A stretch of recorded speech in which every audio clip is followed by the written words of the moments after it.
Hey, everybody. Welcome to the first and only Lion Letterman GHSTV pregame show. We are here live about 45 minutes before the kickoff between the Gravette Lions and the Gentry Pioneers. It's senior night. If you were thinking about coming to the game, I'm going to go ahead and make your decision for you and say stop thinking about it and actually get here. Pretty decent crowd right now for it to be as early as it is. I think the senior night festivities start, 6:30, Mr. Galloway? Somewhere around in there. He says 6:30. So, as promised, one of the things we wanted to talk about on this show, talk about the season at large, talk about the things that have taken place really for the Lions in 2018. And as I was making my notes earlier, one of the things that I thought about was, what are the good things that we've seen from the 2018 Lions, and what are the bad things that we've seen? And, folks have been pretty down, for reasons that are understandable. The Lions are 1-8. It's been a season that really has not been memorable at all. Not many moments that folks can look back on and say, hey, I remember what happened in this game because we scored this many touchdowns and all that. There just haven't been too many of those moments. And when I was thinking about the good for Gravette in 2018, I wrote a little list. And really, for me, the main thing, looking at it from the standpoint of a former coach, as a former player for Gravette, and having a brother on the sidelines as a coach now for the Lions, it's really that there's going to be a ton of experience coming back next year for this Gravette team. And a lot of it has to do with the fact that these guys that are on the team this year that we've seen in positions of importance and having to take every snap, they weren't really guys that you would have sat down at the beginning of the season and said, hey, I think this guy is going to play quarterback 80% of the season, or this guy is going to take all the snaps. And I was thinking about some of the names, and I was writing them down, but Cy Hilger, Wyatt Caulfield, Ty Verbal, Isaac Dan, Ian Drake, Kyle Rachel, Keegan Addison, Lane Wilkins, Mason Dagley.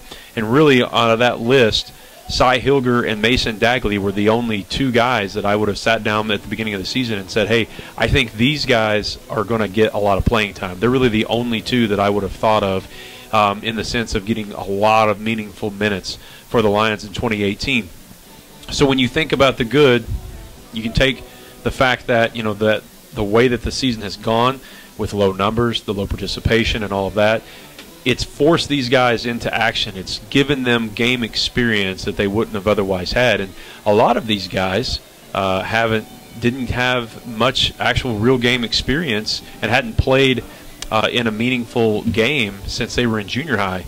Last year there wasn't a whole lot of junior varsity opportunities because of low numbers and because of some injuries. And then this year, obviously, they're thrust into action. So the good for 2018, in my opinion, for the Lions is the fact that you're going to have a whole lot of experience next year from guys that may not have been on that list when they were thinking about, hey, who's going to come into 2019 and have a lot of experience. So that to me is probably the biggest thing.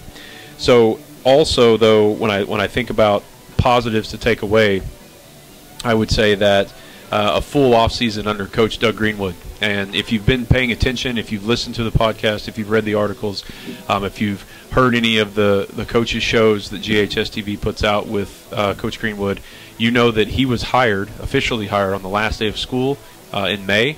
So he came in, had to really rush to get his system implemented.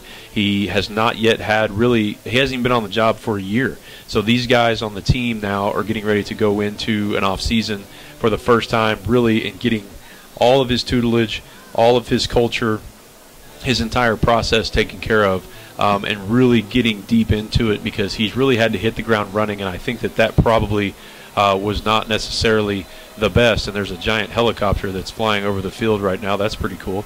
So the positives, experience for the Lions, and then also everybody's pointing at the helicopter. Experience for the Lions, and then now getting ready to go into a full offseason with Coach Greenwood. So what is the bad?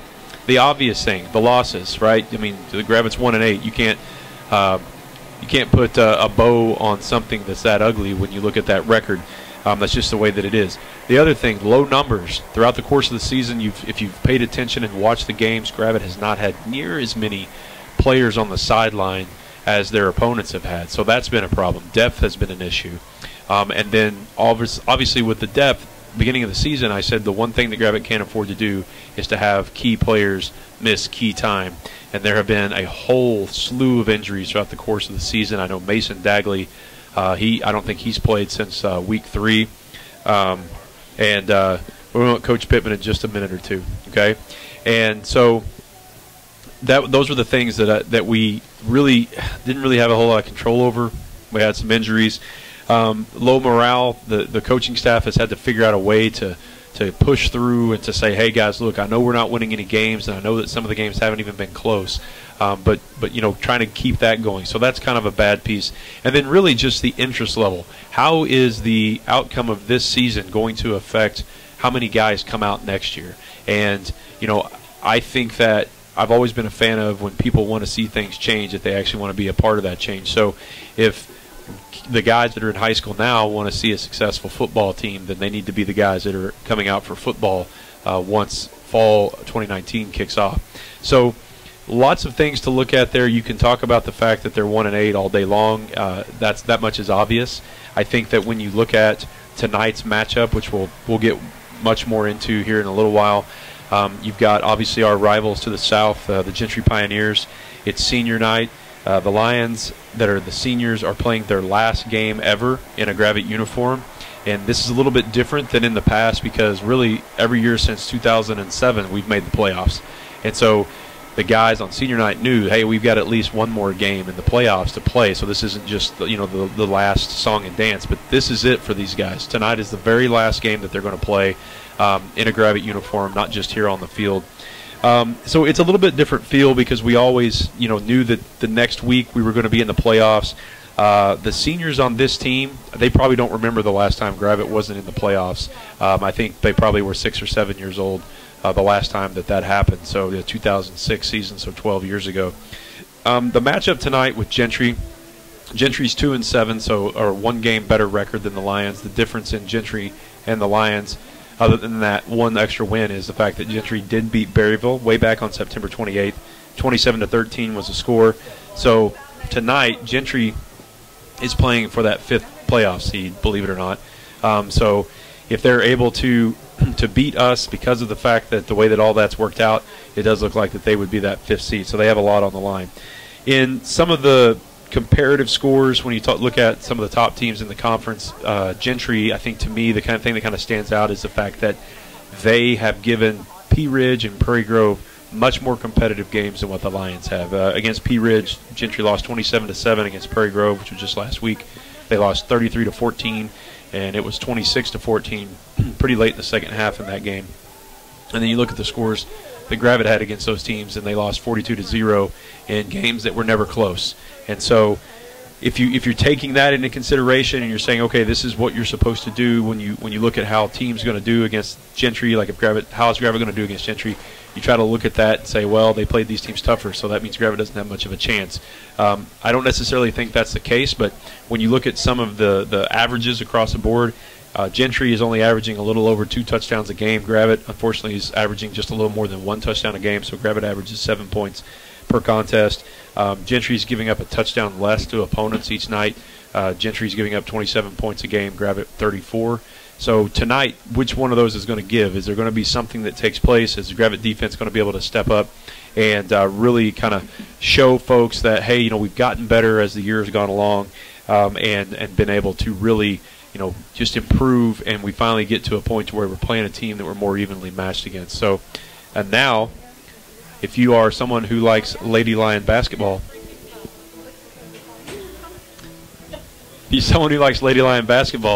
head basketball coach Will Pittman is going to join us here in the booth. It's a very professional setup in here tonight. I have my coffee from the Hard Luck Cafe in a to-go cup. Here, put on your heads. Yeah, that's right. Sponsor placement in a blank styrofoam cup. So, Coach Pittman, I asked him earlier this week if he would join us in the booth and talk a little bit about the upcoming season. It's right around the corner, just a few days away. I know that in the last couple of years, I think really the Lady Lions basketball program has really kind of taken a step up and kind of gone to the next level. I know, obviously, you would like to keep going and keep that momentum. So, talk, Coach, about just how the offseason has gone, and then preparing for that first game. How's the team responding? How are they coming together? It's going well. We're looking forward to it. We're kind of getting to that point in the preseason where you're tired of playing each other, and we're looking forward to playing somebody else. But we've had great energy in practice. This week in particular, we had a lot of attention to detail, really starting to install things, getting ready for our first game, and ended this week with great enthusiasm, communication. Really excited about it. I believe the girls are too. Who are some of the players, Coach, that you've noticed maybe improvement-wise, in their skill and their leadership? But who are some girls that have really stood out to you in the last month or two? We've got a number. Coming back from last year's team, we've got one starter back, and that's Jessica Bookout. She's a senior, and her leadership role has grown, and it's evident. She's kind of taking that on and doing well with that. We have one other senior, Maggie McKenzie, who we really worked in JV last year, and she's evident of our JV program getting better. She kind of took that role, and she's gonna play a role for us this year, and been real pleased with her progress. She's gonna figure into a lot of time for us. So our two seniors, I've been real pleased with what we've gotten out of them, and then we're pretty young after that.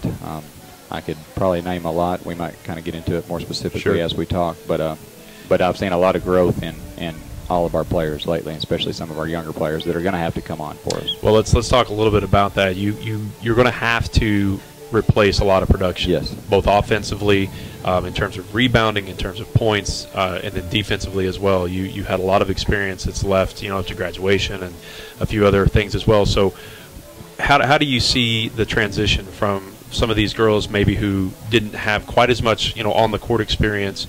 You can talk about individuals if you want. So, but how have you seen them maybe feed off of the recent run of success that you've had, in terms of your program overall? So how do you kind of see that playing out and maybe replacing some of the things that we've lost? Right. Well, one thing is they've been in the program for a while, and they know what we expect, and they expect it from themselves, which I think is a big thing. They expect to work hard. They expect to learn things, and they're hard on themselves when they're trying to get it right and don't, which I think is good. And we've got some kids that are going to step up. Our junior class, we've got to have a few step up. Mallory Smith, who actually played all of last year injured and had off-season surgery, and is slowly coming back. She's shown some progress this last week, but she's coming off ankle surgery. But she'll play a big role for us. Some of our other juniors will have to find a way to get in there and play a role for us, and I think they can. We want to get to where we can, and I talk to them about this every day. Last year we were probably 8 deep and 9 comfortable, where we could play that. We want to get to this point this year where we could be 8 solid deep and maybe 10 comfortable if we can get to that point. And they're buying into that, and I think that's may change some from week to week. But we've got a number of 10th graders that are going to have to work into that role as well. So apparently we're going to switch over to seniors here in a minute, but we'll come back. But the conference is going to look different this season. Yes. And I think it's going to be tough. It was already a tough conference, and now it's even tougher adding Farmington and Harrison. So talk about how that makeup is going to look and kind of what you expect to see. Yeah, it will be tough. We'll be playing in what I don't even know if it's arguable. I think it's the truth. We'll be in the toughest 4A conference in the state. We'll have Farmington, who would have been picked as one of the favorites to win 5A state this year, along with Batesville, who is also dropping down to 4A. We'll be in a different conference. But then we have Harrison, who's traditionally strong, and Berryville, who's been to the Final Four the last 3 years. And then top to bottom, I think it'll be strong with everyone else that we have that is still in the conference that we had from last year. So it's a very solid conference. Last year there was, you could probably say, a night or two here or there, where as long as you played well and did what you needed to, it was going to be a victory. You better bust your tail every night out, be very prepared, and to have a shot to win each game this year. All right, we're going to take a break here because I think they're going to show the senior night festivities, so enjoy those, folks.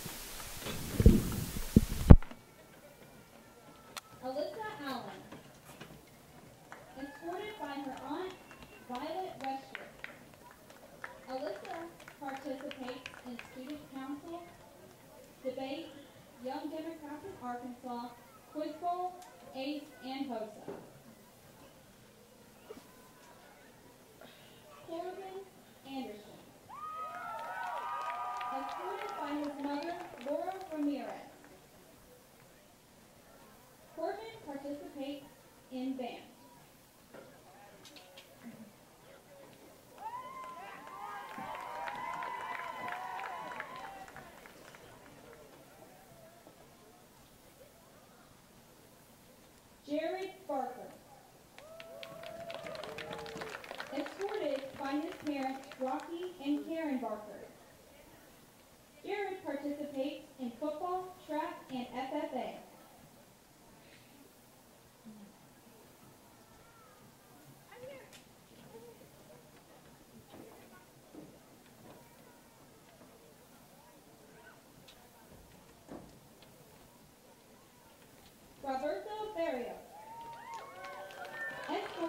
by his parents, Jeremy and Janelle Wishon. Rob participates in football, track, and soccer.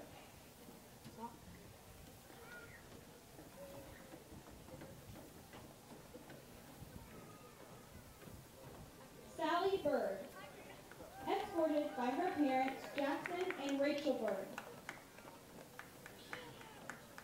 Sally participates in student council, cross-country, track, National Honor Society, theater, quiz bowl, GHSTV, choir, and Young Republicans.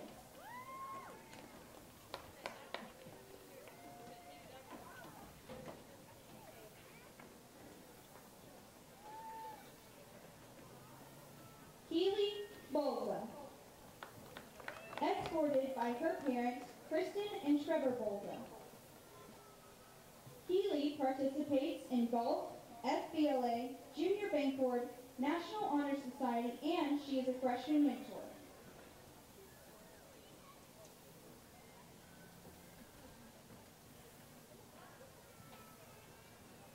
Hunter Cole, escorted by his parents, Amber and Kevin Cole. Hunter participates in football, HOSA, and baseball.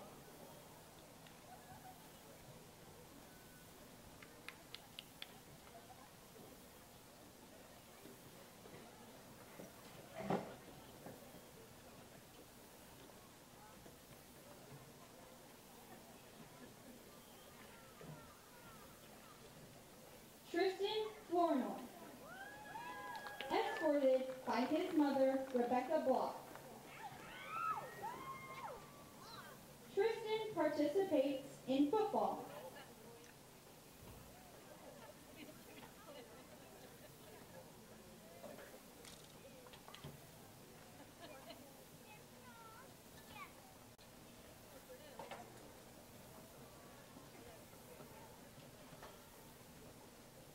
Charlene Gear, escorted by her parents, Denise and Kenneth Gear. Charlene participates in marching band and Gravette gamers.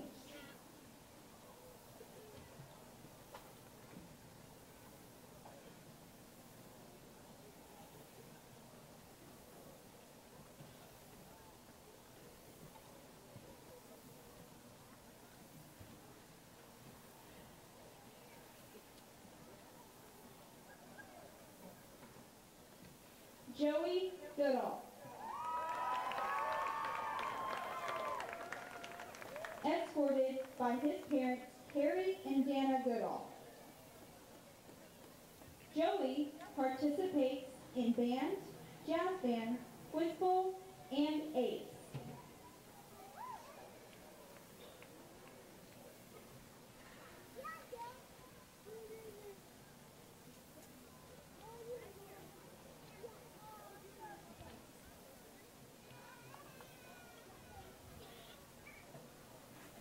Colton Grimes, escorted by his parents, Ted and Shannon Grimes. Colton participates in football, baseball, HOSA, and orientation to teaching.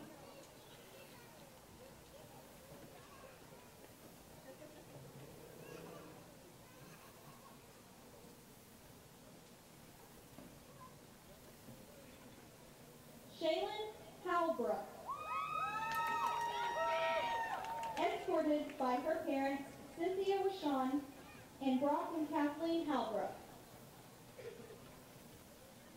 Shaylin participates in student council, FCCLA, and FBLA.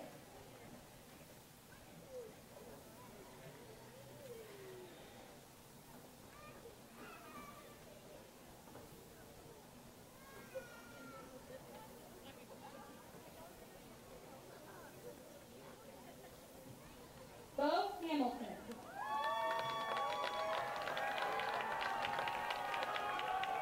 escorted by his parents, Amanda and Robert Hamilton. Bo participates in track, football, FCA, and HOSA. There's no feature for him.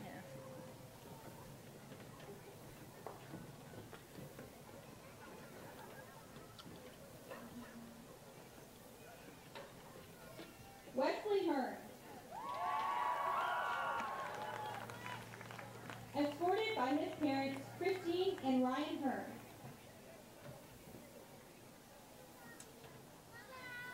Wesley participates in band, jazz band, and culinary.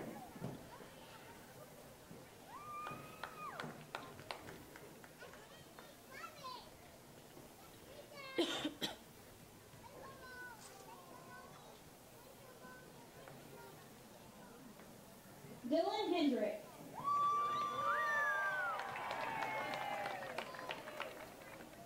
Escorted by his parents, Mark and Faith Hendricks. Dylan participates in football, baseball, and golf.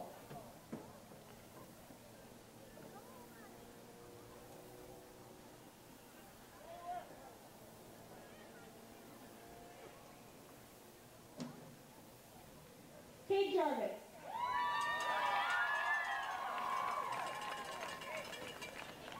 Escorted by his parents, Justin and Lisa Jarvis.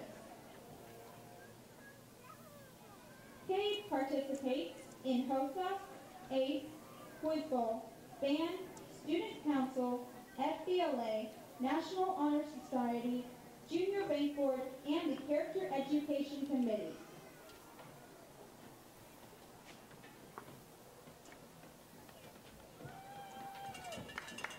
Felix Carlson.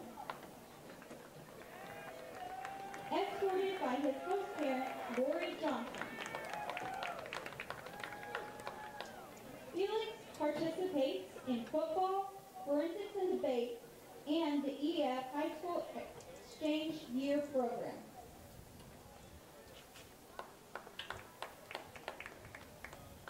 Colton Leach.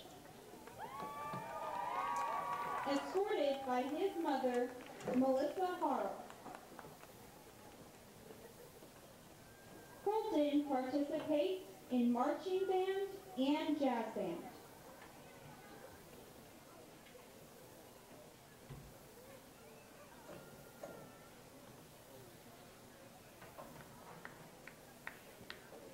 Dakota Lemon.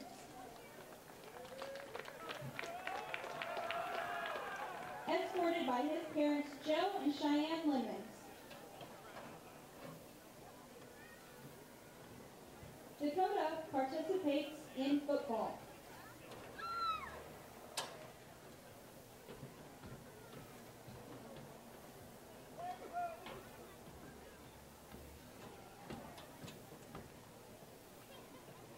Brooklyn Likens.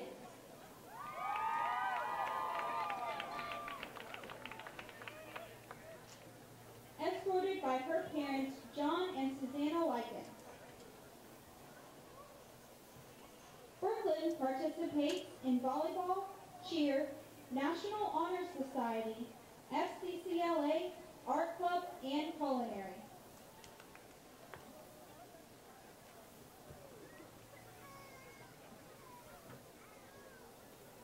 Dustin Morris.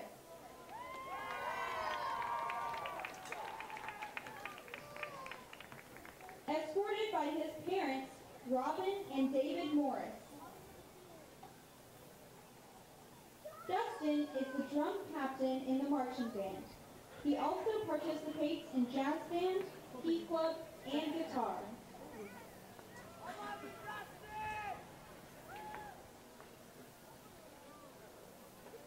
Kristen Partain.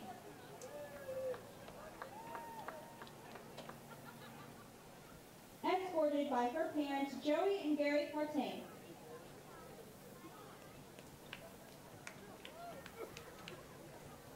Kristen is the art club president and participates in student council, HOSA, Quiz Bowl, ACE, FBLA, National Honor Society, Young Republicans, and she is a freshman mentor. Aiden Patton.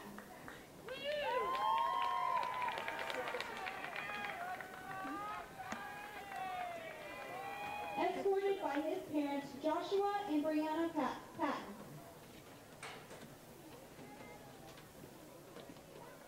Ace participates in football and track.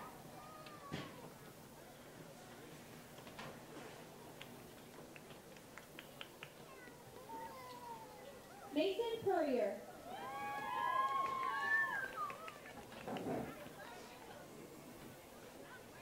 Escorted by his mother, Michelle Purrier. Mason participates in Student Council, Quiz Bowl, ACE, Culinary, HOSA, FCCLA, National Honor Society, and Young Democrats.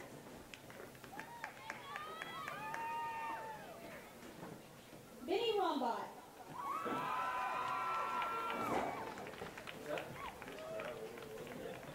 Escorted by his parents, John and Amy Rombot.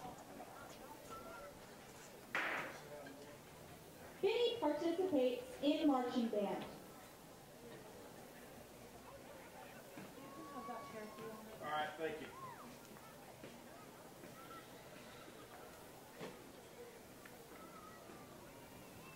Emma Russell.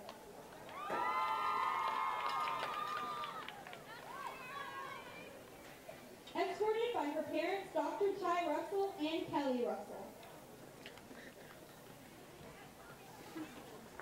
Emma participates in cheer, National Honor Society, FCA, Student Council, FCCLA, and Future Teachers of America, along with East.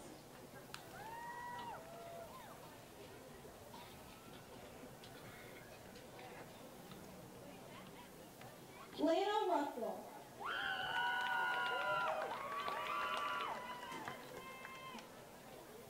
Escorted by her parents Blaine and Lori Russell.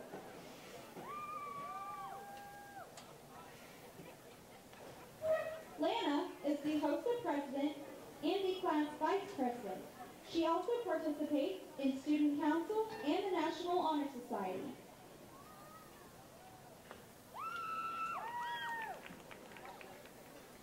Tyler Sizemore.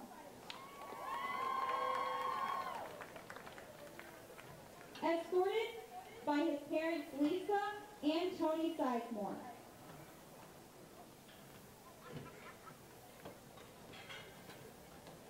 Tyler participates in marching band, GHS book club, Gravette gamers, and robotics.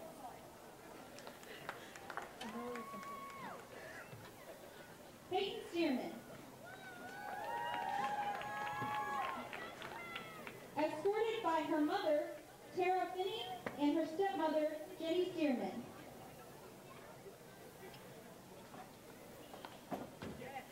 Peyton participates in cheer, Student Council, HOSA, FBLA, National Honor Society, Junior Banquet, and the District Wellness Committee.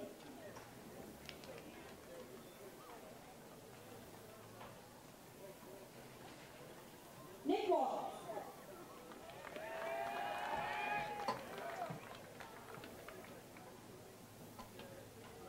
Escorted by his mother, Tamara Stewart, and grandmother, Lana Oxford.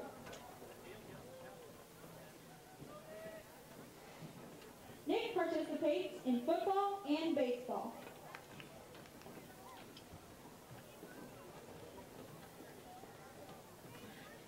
Tajay White.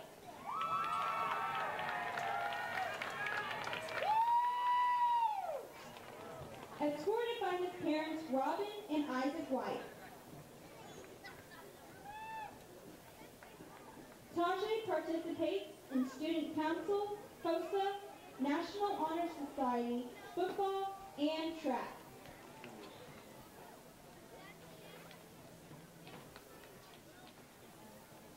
Amy Whiteside.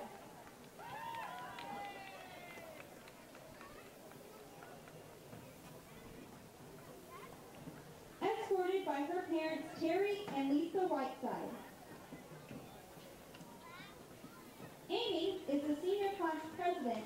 She also participates in Student Council, Quiz Bowl, ACE, National Honor Society, HOSA, FBLA, and the Character Education Committee.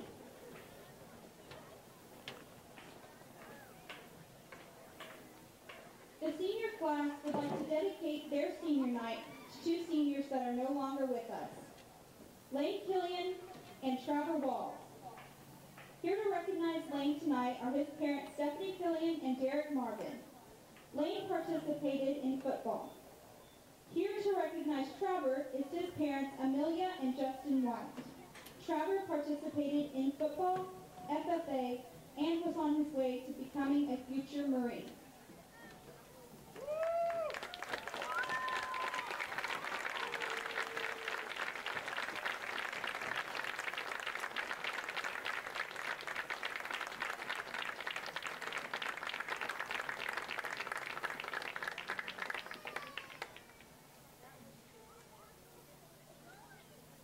Please give a round of applause for your 2019 seniors. You will now have about 5 minutes for pictures. Thank you all.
We're up there.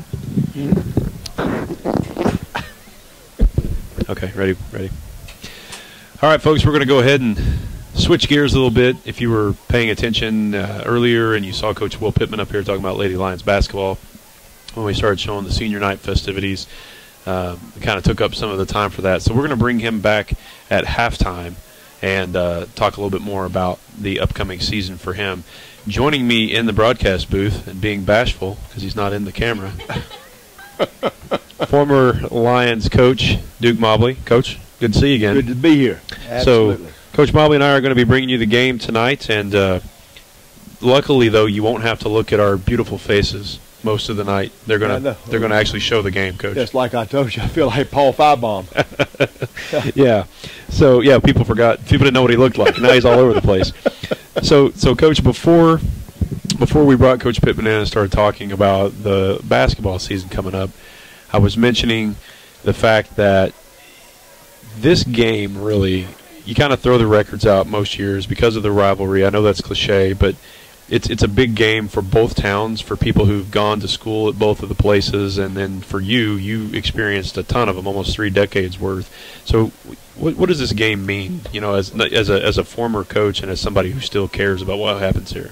Well, the schools are so close together, and there's a lot of players on the Gravette team that are friends with the players on the Gentry team. That's right. It's a bragging rights for Highway 59, mm-hmm. and during this time you can pretty much just throw the record books out. Right. I mean, it's going to be a physical battle. It's a lot of fun to be in, trying to be proud for the school, and we just always had a lot of fun with it. Agree, and I know as a player and then as a coach here, it's something a little bit different about this game, and I'm glad it's back in Week 10, by the way, yes, as it was back in the 90s and early 2000s. But we're talking about records, and I think we would be kind of in error to not talk about the fact that obviously this has been a disappointing season for the Lions. They come in at 1-8. Gentry comes in at 2-7. I mentioned earlier, to me, when I look at the records, I don't like to say, well, Gentry beat this team by X amount of points and Gravette beat them by this many points, so that means this is going to happen. Yeah. But when you look at Gentry's schedule and the record that they have played teams pretty tough. They hung in pretty tough with Pea Ridge for a while. Prairie Grove was ahead 26-14 late in the second half. So they've been more competitive in those games than what the Lions have. They have. And one thing I think is you can contribute that to is the fact that they have had the head coach there for a couple of years. They are into his system. They know what's going on. Gravette is under a new regime with Coach Greenwood and with Coach Bohannon. So it's an adjustment period for them. They're having to learn what is going to be expected of them on a Friday night. And I think it's worth mentioning, too, the Lions are not even 6 months into Coach Greenwood's tenure. No, they're not. You know, he got hired late, and then Coach Bohannon got hired late, and then Coach McKenzie got hired late. So it's like you mentioned, that's a good point. It's been a huge transition period for these guys, and Coach Ernest has been there now for, what, 4 or 5 years at least, and you know, you mentioned earlier when we were talking offline about the success that their junior high program has had at Gentry. And you know, and looking at the past from Gravette, a lot of times when you looked at the high school team success rates, those guys were successful in junior high, right? Absolutely. And when I look at this game, really, you know, there's a couple things that stand out to me, and really it's been Gravette's inability to really score points all season long. We averaged just over a touchdown a game. Gentry only averages 2 touchdowns a game, so you know, it's not like these are 2 offensive juggernauts coming in here, and both of them are only a touchdown apart in how many points that they allow. So do you see this, Coach, as being kind of a, like you mentioned, a slugfest? Do you see this kind of being like a grinded out, low scoring type of game? I do. I see this game coming in here, and it's going to be tough. It's going to be a battle from the onset, and I think it's going to come down to turnovers. I think it's going to come down to special teams. And we've seen the Lions have a little bit of success with special teams. Once Tajay White shifted from playing quarterback and going into that actual specialty role, and now they put him back there to return kicks and punts, and so we saw him have that 90-yarder against Berryville, for instance. Yeah, he is a weapon. Yeah, and I think he's definitely somebody. He has the speed. He's one of the fastest guys in the conference, has been since he's been here. But he has the speed to make people look silly, right, in the open field, and I think that Gentry's going to have to know where he is on the field at all times, just based on what we know about, you know, how they've played this year. Well, the way things go, I'd be surprised if they even kick the ball to him. Yeah. You know, go in with these pooch kicks and all. So earlier today I was looking, Coach, at my predictions for the conference. I made them back in August, and I had Prairie Grove picked to win the league because they've been so consistent, right? And they've been beaten by Pea Ridge. It was a pretty good game, and then Shiloh beat them senseless. I had Shiloh number 2, and I really thought it would mostly be because of their defense. And I think people have kind of figured out that Shiloh's defense is pretty good. They returned several guys off last year's team. Excuse me. I had Gravette 3, which I kind of did that as a homer. Yeah. Pea Ridge 4, Lincoln 5, Gentry 6, Berryville 7, and Green Forest 8. So tonight you've got Pea Ridge and Shiloh playing for number 1 and number 2, right? So they're playing for the title and who's the top seed. How do you see that game going? Have watched Shiloh a couple of times, have watched Pea Ridge a couple of times. I think it's going to come down. I think it's going to be a defensive battle. I said that too. I really believe Pea Ridge's defense is a swarming defense. They run to the football well. They pursue well. Shiloh does the same thing. Shiloh does a good job of getting penetration into the backfield. They do a really good job of gap control. You know, and so it's just going. I think it's going to come down to what happens on the defensive side of the field. Right, and earlier in the season, when people were talking about Pea Ridge, all the local media guys, they said their strength was going to be their defense, and so I think you're right on that. I think it is going to be that type of game. And then over in Lincoln, you've got Lincoln playing Prairie Grove for the 3 and the 4. Basically, the winner's going to be the 3, and the loser's going to get that 4 seed. So, and this is a big moment for Lincoln. Right, I mean, Prairie Grove is only 4 miles away. Prairie Grove is kind of the bully, right, of the conference. They've been really good for a long time now, and they play that smash mouth style of football. So I picked Prairie Grove to win by 2 touchdowns. But what do you think? You know, Lincoln is going to come out, and their offense is better than what you think. They do it. They do a good job on with the quarterback, running the football, throwing the football. So it's going to be Lincoln's offense against Prairie Grove's defense. Yeah, strength on strength there. Yeah. And of course Prairie Grove runs the wing tee, and they've got a lot of movement in the backfield. And so how is Lincoln going to adjust to that?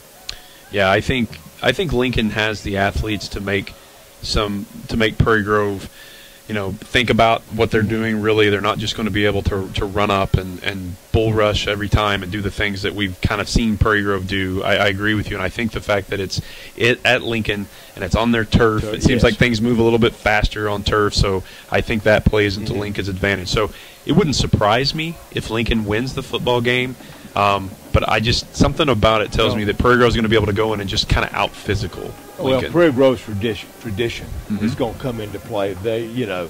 And Lincoln's going to have to be able to get over the hump of having not beat Prairie Grove. That's right. Yeah, and that's a big thing. You have mental makeup, and you're thinking about that. So we've got about 2.5 minutes here before kickoff. Coach, really the last game before ours, we've got Berryville and Green Forest. The Carroll County rivalry now is back in the conference, a conference matchup. I think Berryville really is.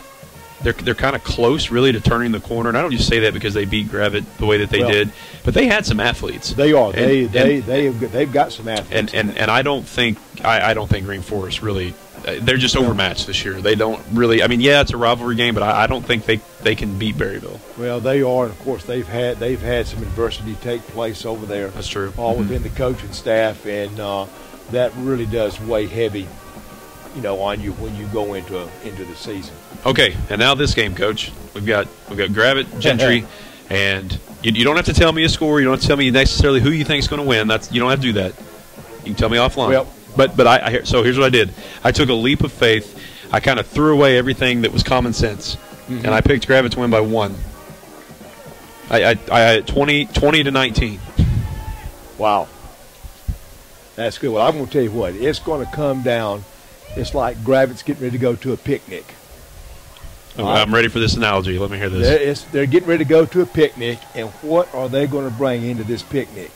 Are they going to bring potato salad, or are they going to bring a steak? Okay. If they bring that steak into this ball game, it's going to be they will be well suited. How did I play for you from 7th grade to high school, and then coach with you and teach with you for a long time, and never hear that analogy? Because it's new. Oh, it's new. Okay. I use that my last 2 years on the coaching field.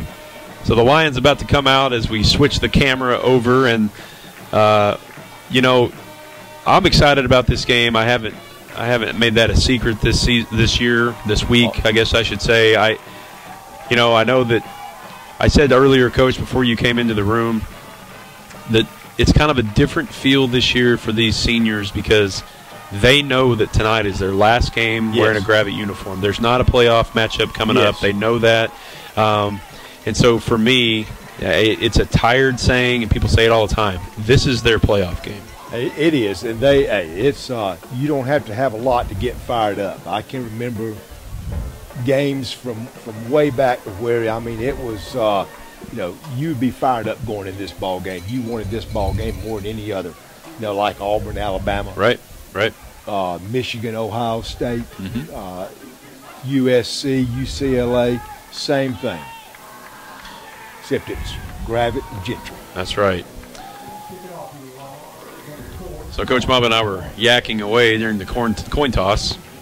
The Lions are going to kick off to start the game. Gentry's got their return men standing about the 12, 11-yard line. We'll see how Barrios gets it down there. So Gentry looking for their first win against the Lions since 2013.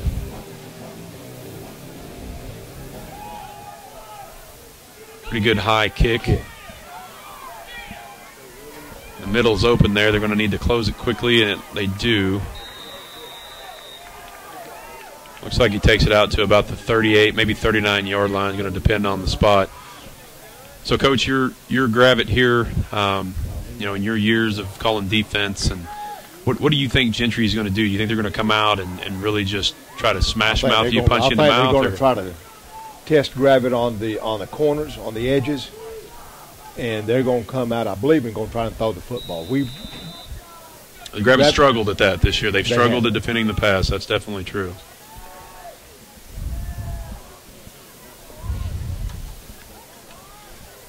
A little bit of a high snap there. The quarterback's going to keep it after the read. There he is on the edge. He's run out of bounds by Hunter Cole.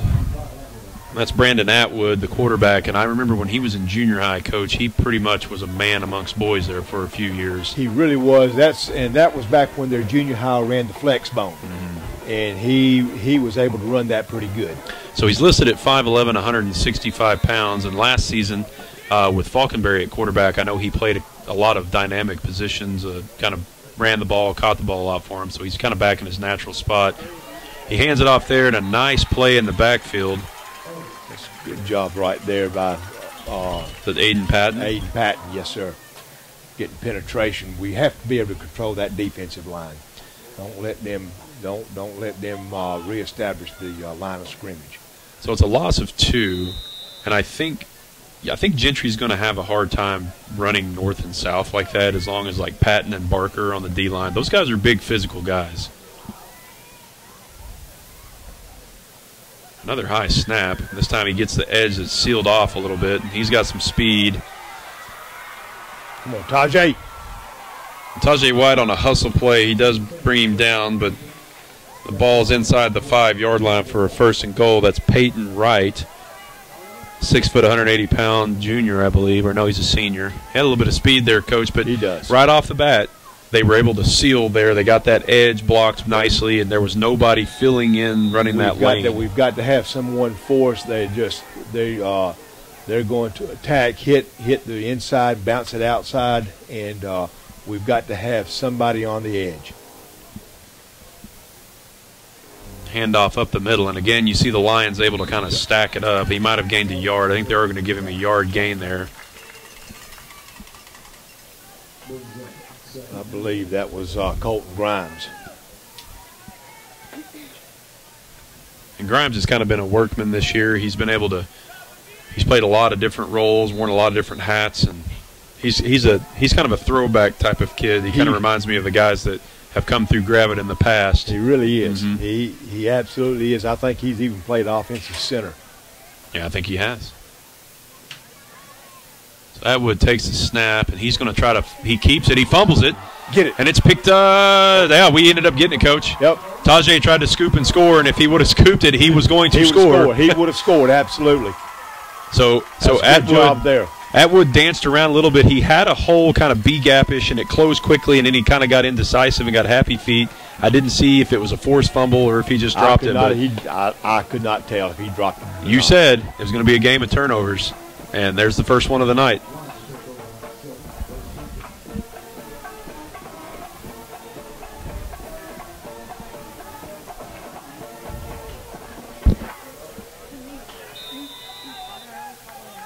Just under 10 minutes remaining here in the first quarter. If you're just joining us, the Lions just forced a fumble with Gentry at the 5-yard line. Hooger takes a snap. He's going to throw it. It's a wobbly pass. It almost looked like he didn't. That was a weird release. It was the nose was pointed up. It was kind of a strange, floated on him a little bit. Well, once he gets comfortable, he'll be fine. He's looking for Tajay out of the slot position. Here's what he did, Coach, and you see this a lot from young quarterbacks. He tried to put too much air on it, right? If he had put that on a rope a little bit more, taken the trajectory down and just put it in his numbers, you know, Tajay probably catches it and probably scores. But a lot of times these young quarterbacks think if it's supposed to be a long pass, they have to put air under it. There's a handoff to Grimes. He's going to take it to just past the 10-yard line, but it's going to bring up 3rd down. And to state the obvious here, I mean, you want a first down, but you definitely want a first down when you've got the ball backed up here in your own end zone here. You want to get it out in case you do have to punt. Your punter's not standing in the end zone. Give that punter some room.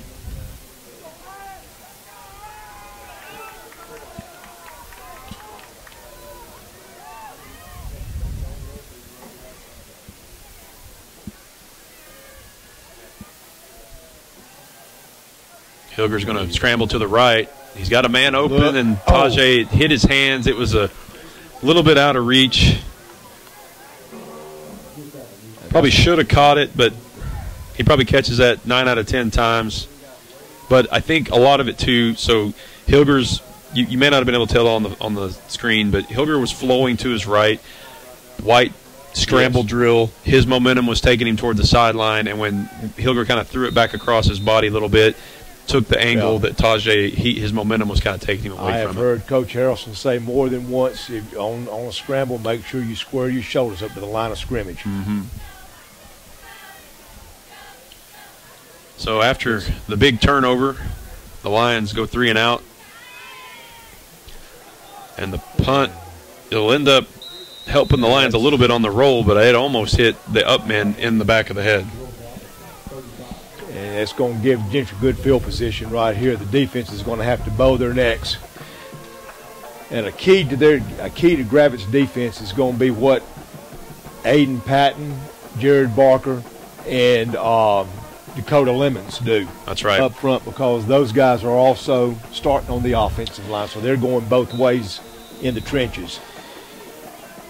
Yeah, with it being Week 10, I think they're probably conditioned for it now, so we'll see if that just having to do it all season long, if you see that benefit tonight.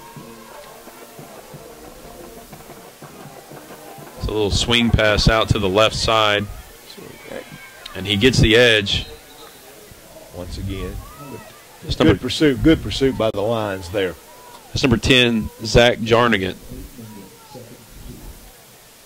So Atwood comes out with 2 backs on either side of him there, and they just take the snap, and Jarnigan just swings out to the left, and it's a simple long handoff, basically, is what it turned into. What that quarterback is looking at is that outside linebacker. That outside linebacker crashes that swing, then he's looking for a receiver curling up on the inside there.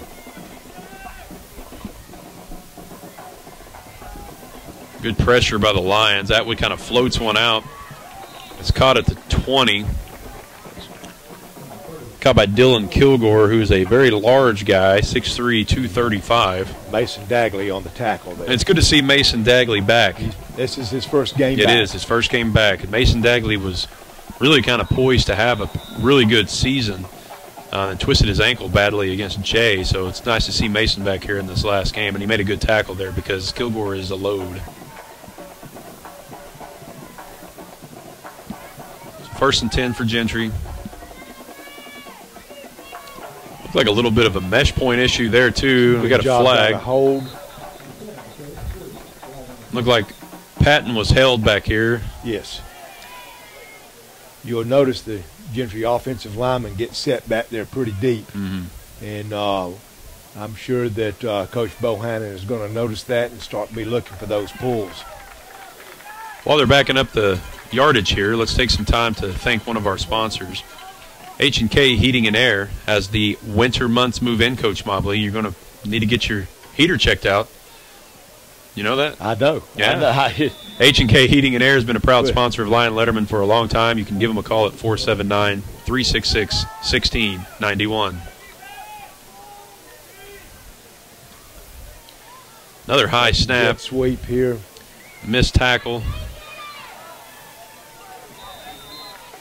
So a chance to bring him down really kind of at the line of scrimmage or a little bit past it. That's Peyton Wright again. He's got some shiftiness to him. The Gentry's got some pretty athletic-looking kids, Coach. Their skill people are not bad. They really are not. So still a 2nd and 15 situation. See how the Lions handle this. See how Coach Bohannon dials up any kind of pressure here.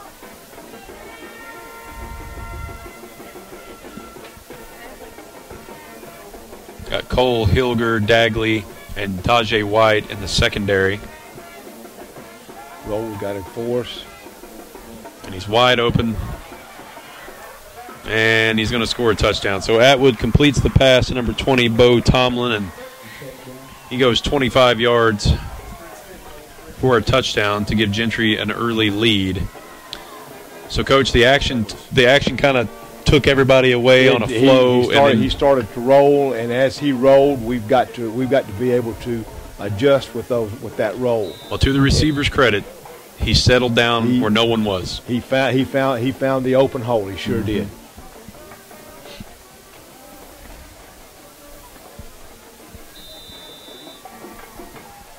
And the extra point is good. So with 7 minutes and 22 seconds remaining in the first quarter, Gentry takes a 7-0 lead.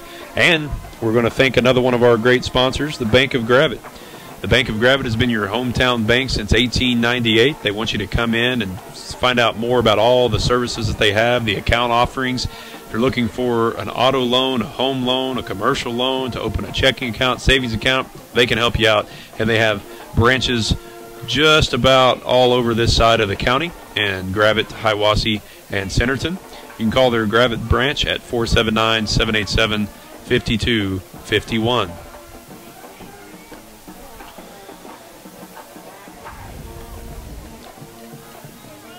So, Coach, I think we saw kind of what Coach Greenwood's game plan might be there in that first drive. He knew that they had a speed advantage with White at the slot. If Hilger's pass is a little bit more on target both times, the drive is continued, and the first one might even be a touchdown. So we see what Gravette can do. It's just going to be a matter of actually executing those plays. We won't have to be able to execute. Of course,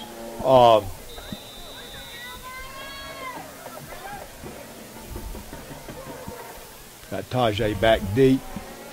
And they don't kick it to him. Will not. We got to get it. Pretty good recovery there considering what happened, and I can't see the number yet. It's number 20 for the Lions, James Duncan. Another sophomore for the Lions. So they'll take over less than desirable field position, but at least not inside the 5-yard line where the last drive started. Absolutely not. We need to get something established.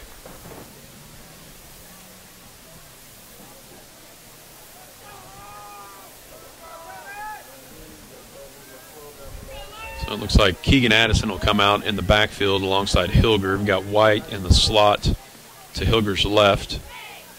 Kyle Rachel flanks him. That was a really, really nice pass by Hilger there. Puts it really the only place he could have put it other than low. A good catch by White, but a good play there by Gentry to bring you down for a gain of what, 5? 5. And you can kind of see, Coach, glimpses of what's to come with Cy Hilger at quarterback. He's got a good arm. He makes good decisions. He's a good athlete. He is. He's going to be an exceptional quarterback. I really like his number. I know you do.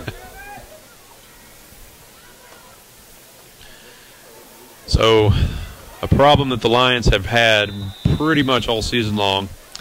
A snap is low. Hilger does a good job of playing shortstop, scooping it up, but it disrupts the rhythm of the play, gives Gentry a chance to shoot the gaps. The lineman's timing is off.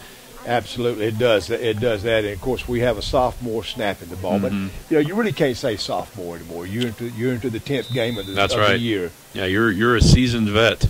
And so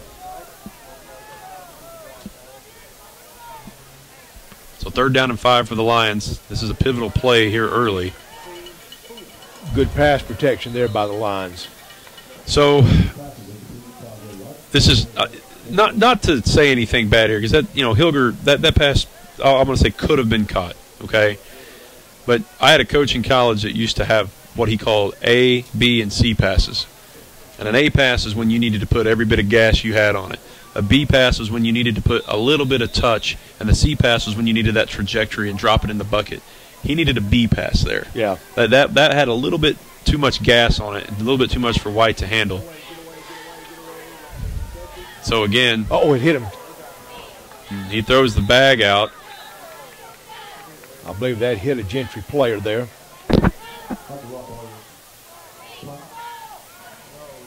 So the referees conferring with one another here. Be a big break for Gravette if that is the case. We do have the fumble beanbag out. And they are going to say it's Gentry's football. So the referee closest to the play throws his beanbag out. That's an indication that the ball hit the receiving team.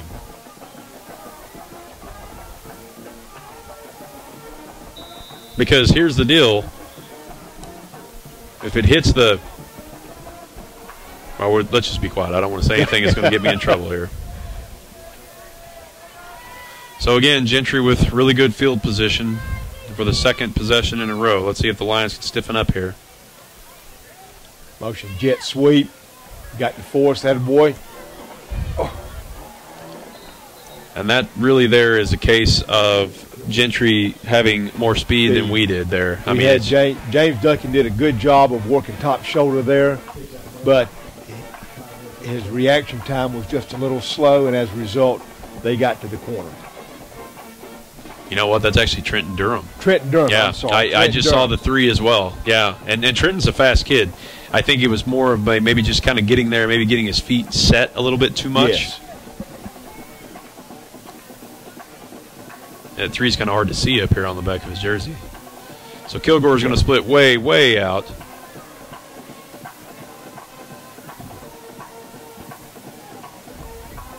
Running the inside zone there. Devin Ellis on the carry for the Pioneers. He's going to pick up maybe close to 6 yards, so second down, and let's call it 4.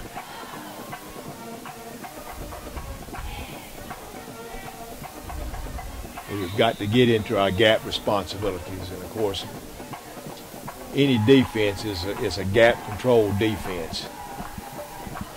And we have to make sure that we have players in their gaps.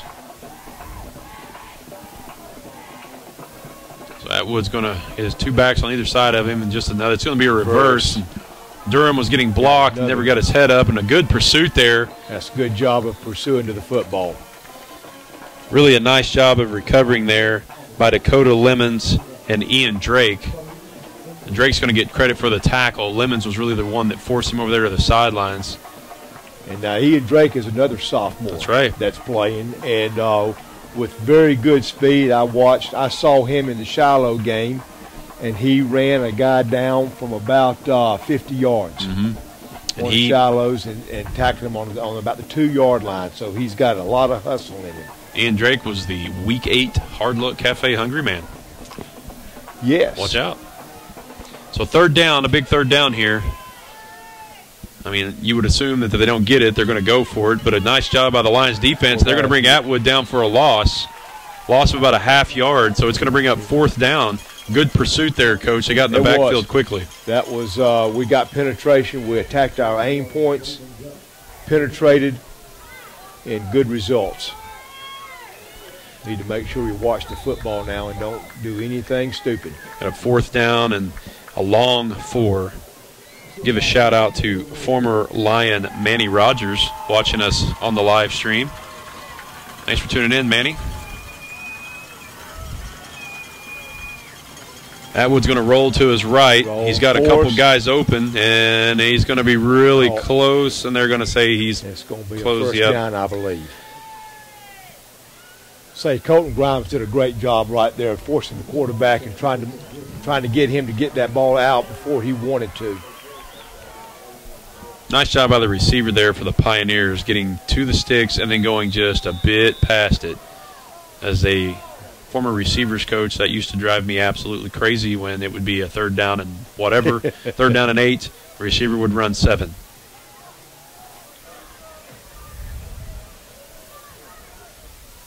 Maybe it was just bad coaching. So Atwood having trouble finding a receiver. Patton able to force him to throw it out of bounds. So a nice job there. Really, the Lions are playing pretty well defensively right now, really with the exception of just a couple plays. And there we were able to get pressure on the quarterback, and he had to, and good coverage too on that point, because he ended up having to run him right out of bounds. So it's 2nd down and 10.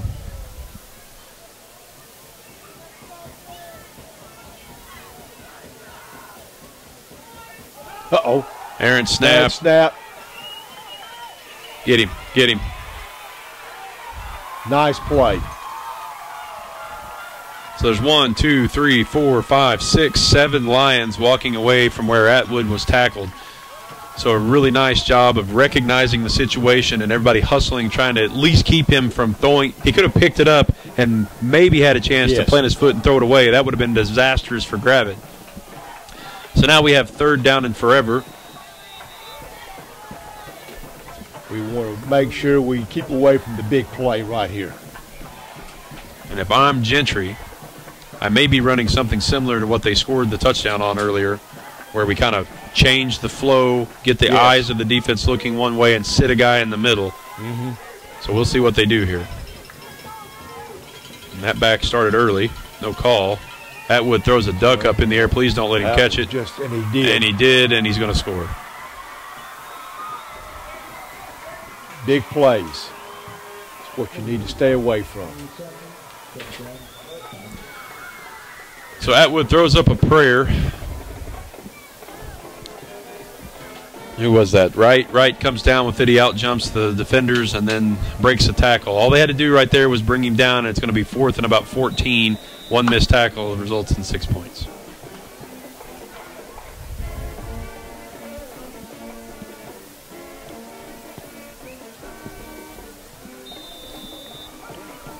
Ian Drake is he may block one. Let's hope they don't kick anymore tonight, but he almost got that. Good hustle by him. So while we're waiting on the ensuing kickoff, I'd like to give a big thank you to Teasley Drug. Teasley Drug has been your hometown pharmacy since 1984. Ryan and Lindsay are proud supporters of the community, the school, the athletic programs, and all the events that go on around Gravette. You can stop by and see them at 205 Atlanta Street.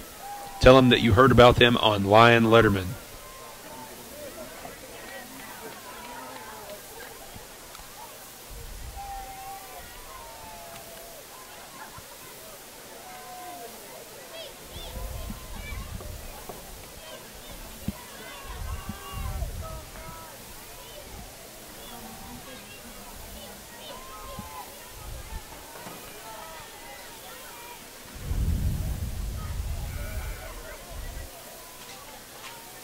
So it feels like the wind is kind of out of the sail a little bit here. I think people were kind of getting fired up thinking Gravette was going to get the ball back there, Coach, but they're getting it back, but now 2 scores down. Let it go out of bounds. So I think we touched it, so we're going to get the ball right there on the 19-yard line.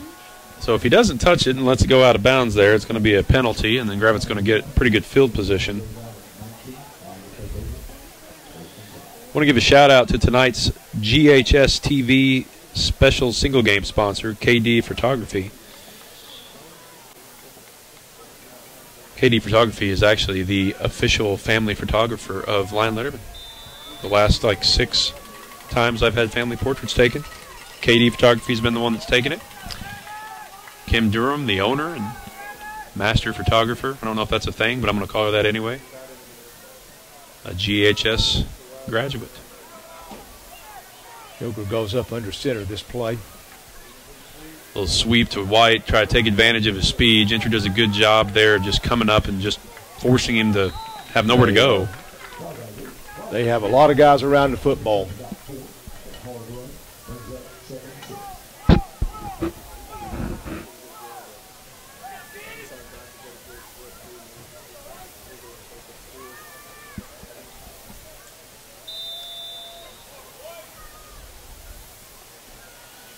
So they gave him close to 5 yards. We'll call it 2nd down and 5.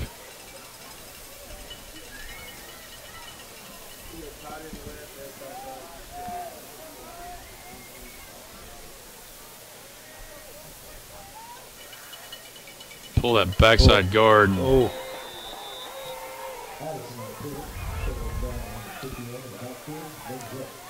so Garrett Hayes did what I think at least I think that's where he came from. Yeah, he did. Did what you coach D lineman to do, Coach. The guy in front of him, the lineman in front of him pulls. He pulls, he gets in the hip pocket. That's exactly right. And he was there to make the play. We just missed the block there. We should have had somebody blocking backside for him on the pull. So it's a loss of a couple, so it's 3rd down and let's call it 7. So Hilger and Drake having a conversation here out to the side, getting everything straight.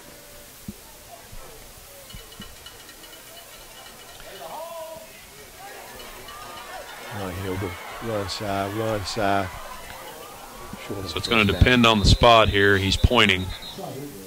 It's going to be, Coach, I think a lace short. Lately, though, I've seen these guys just walk up and say they don't want to measure, and they'll just signal first down. Let's see what he does. He does. There we go. And they brought a double sting off the edge, and Cy was able to pick that up and get to the outside of it. And when he did, and they were in man coverage, it kind of opened up for him. And Cy does a pretty good job of running the football. And for those of you wondering why man coverage matters in that, they have their backs turned. That's right. And so they don't know when he plants his foot and takes off. Clock ticking, under 40 seconds to play here in the first quarter. There's the handoff. Inside zone. Keegan Addison. Let's see if Coach Greenwood lets that be the last play of the first quarter. I think he's going to. Yeah, he's calling the team over. So, Coach, as the time runs out on the first quarter, we're down 14-0. It feels like we've missed a couple chances. We've missed a couple of them, but hey, it's a long ball game. It's and they have to keep their heads in it, and they have to keep battling. And knowing these guys, they will do that.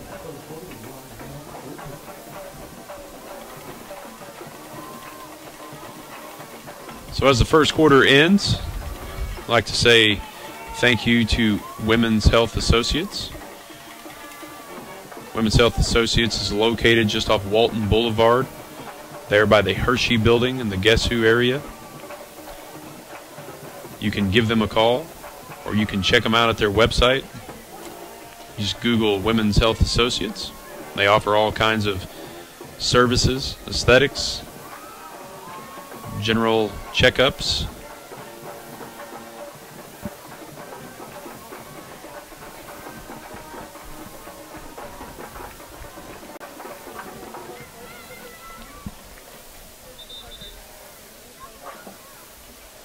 I'm being told that I'm on the screen, so I can see it right there.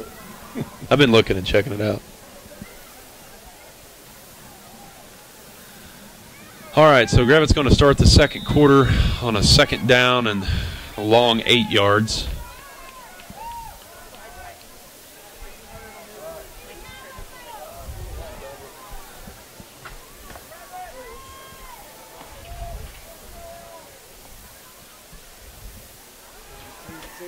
Looking for I believe that's Ian Drake. That's Ian Drake. And so that's the kind of pass I was talking about, Coach. That's, to me, I think Hilger learns his lesson. Yes. The last time, tried to put a little bit too much air on it with the first pass to White. That's what he needed.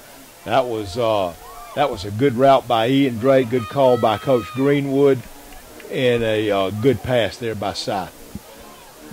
Oh, Rabbit's got a guy down. I think that's Drake.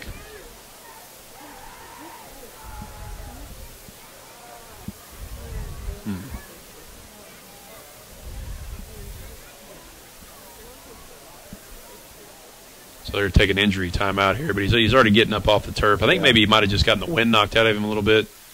Well, he kind of fell awkwardly as he was going down.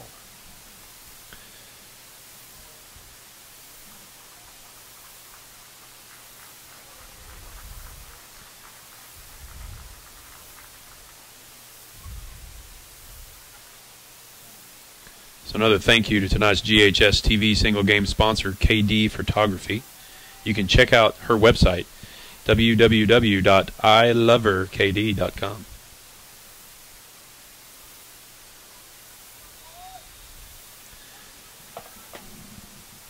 All right, so looks like our stream is messed up here, so you get to listen to us like it's a radio for a minute.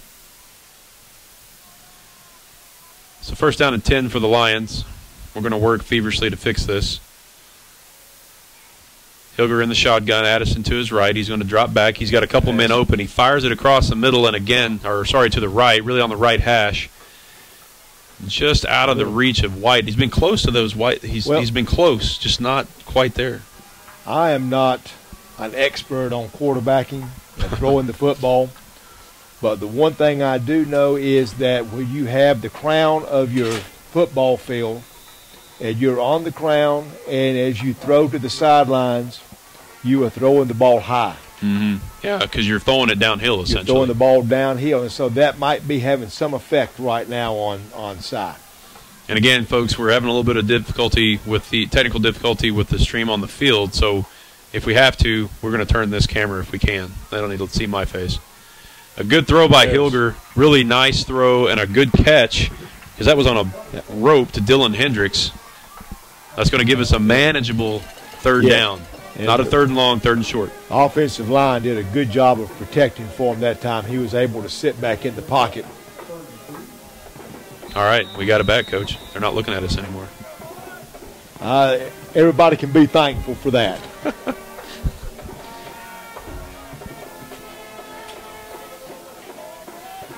So Gravette's going to have trips to the left.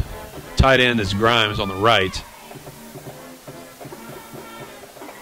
Yeah, they said we weren't on the line on that side. I almost said it. So it's going to be an illegal formation. Yes. There's a flag dropped. Hilger's going to scramble out, and the yardage gain is a first down, but it's going to be called back. We didn't have enough men on the line of scrimmage. I don't know who it was that was supposed to be. I almost want to say it was the number 2 receiver that was supposed to be on the line, but he was not. And it wasn't even close. I mean, I was hoping maybe he just wouldn't notice that. Well, I do know of one ex-coach that is on the live stream tonight watching us from Orlando, Florida. That would be Coach Dan Childress. Coach Dan Childress, yeah. Who is down visiting his daughter in Orlando and is on the watching us tonight on the live stream. And hi, Coach Childress. Glad he's able to tune in and join us. You think he's watching us while he's riding Space Mountain? Got his phone out. It's 2018. He's a pretty technologically advanced guy. He might be. Yeah.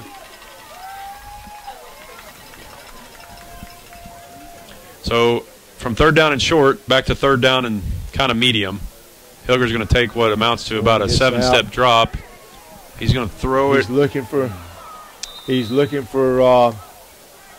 Tajay. He had Colton Grimes at about 15 yards there with nobody on him, but his eyes were set in on Tajay. His eyes were set, and he was kind of coming this direction.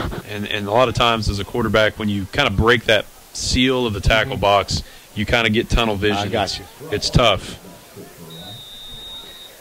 Unless you're Baker Mayfield or guys like that who seem to have eyes in the back of their head.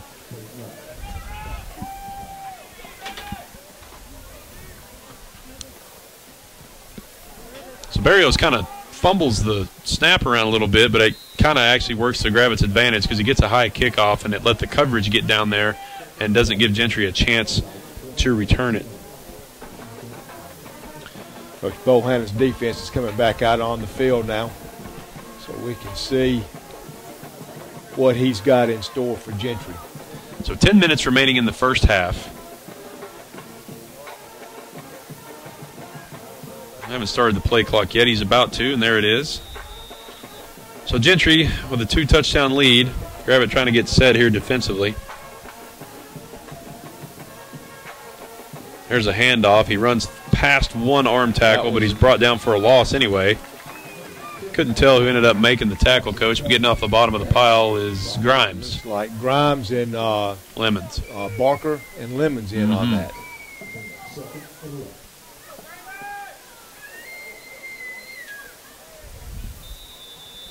Yeah, so on the defensive line right now for the Lions, Aiden Patton, Lemons, and Barker. 2 really big guys there over top of the offensive tackles for the Lions defensively. Atwood's going to make a check, or at least pretend to make a check out here to his guy. They've kind of got him all on island. He's going to just turn around and chunk it to him. It was what he was wanting to do, and instead he's going to take off and run with it, and he's faster than most of the guys on that side of the field for Gravette, and he's going to pick up a big chunk of yardage. Brought down there by Colton Grimes. So Atwood, I think, was wanting to just plant his foot and chunk it over here. A good job down here in coverage by Hunter Cole. on the Gravette sideline. We had a pressure coming off the top there, and kind of opened up. He was able to fit through the seam.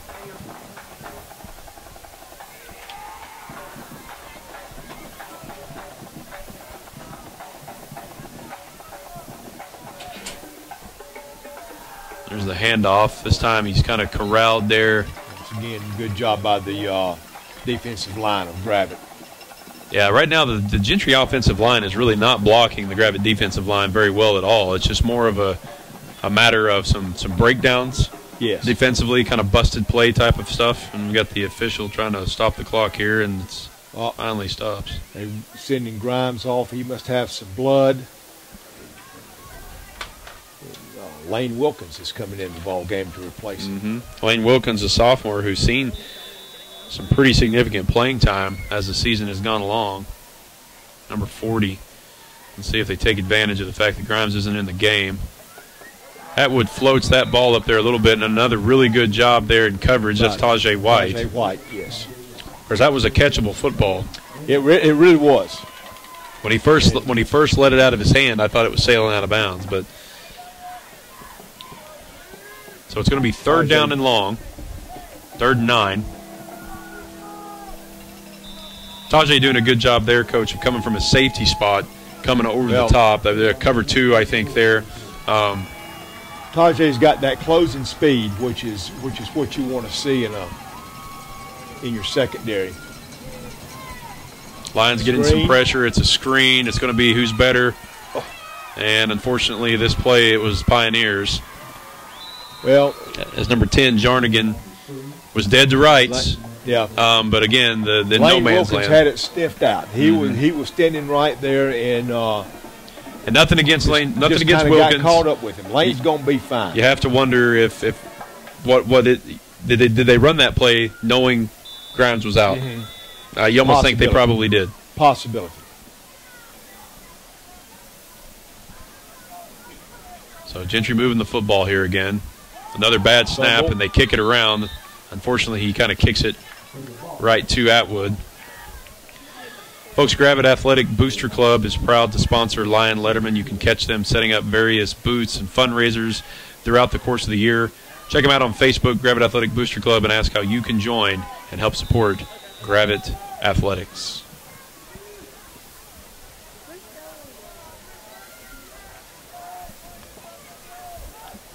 And don't forget, folks, at halftime, if I can drag you back in here, Coach Will Pittman is going to come back and talk more about the Lady Lions. There's a fumble, and it goes right back to him.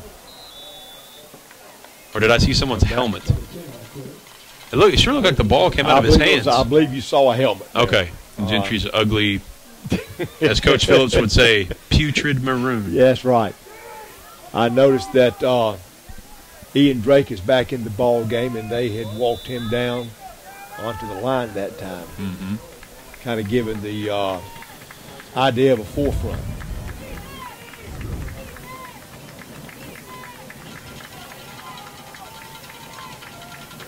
He's backed up now. Gravette's in their base defense, which is a 3-4. So 3rd and 12. Atwood's going to move the pocket. He's going to launch a floater, and it's caught. Tell you what, he's thrown a couple of really good balls tonight. And this time, I think, was really kind of the same play design as what I just what we covered earlier and knocked out of his hands a few plays ago. Number 20, Bo Tomlin, is coming across the formation, across the field, and crossing everybody's face. And Atwood just kind of throwing it to a spot. So the Pioneers on the move. There's another bad snap. Come on, kick it around, kick it around, kick it around. Oh. Gravette's recovered it. So Grimes hits Atwood, and I think held his arms underneath him. Because Atwood was trying to reach, and I think Grimes, instead of trying to get the football, was pulling his arms back. Well, I was watching to see if we were going to try and scoop and score. I think Ian Drake tried to scoop and score and missed. So 2 times tonight we tried that. We could have and would have scored, I believe. I think you're right. So I was actually at a clinic one time, Coach, with Dwayne Aquina, who was at the time the DB coach for Texas. I think he's at USC or UCLA now. But he said when you go to scoop and score, you need to put your pinkies together and cross them, and you try to pop it up in front of you instead of actually scooping it. Whether that worked or not, I don't know. So Colton Grimes on the swing route. So flip out to Grimes. Dadgummit, the Lions need something good to happen for him offensively here. We've had a few moments where it looked like something was about to happen. And it's kind of been that way all season long. So Hilger gets the play from Coach Greenwood.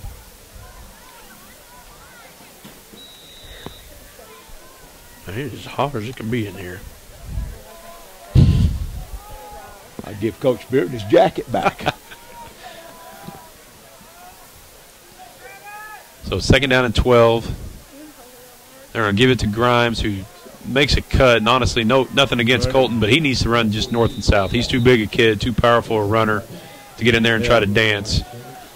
But he picks up maybe a yard. They're going to call it 3rd down and long. So again, Coach, we go from we just can't seem to get manageable 3rd down situations. Even when we do, we have a penalty. That's true. It's and I know it's awful frustrating for Coach Greenwood as he's trying to find something that's going to spark us. Right. Or give us a spark. So Grimes again in the backfield with Hilger. So we'll see if he's kept in as an extra blocker or if they do something with him. Coming off he's going to pick. That's pass interference. No flag, unfortunately. On that play.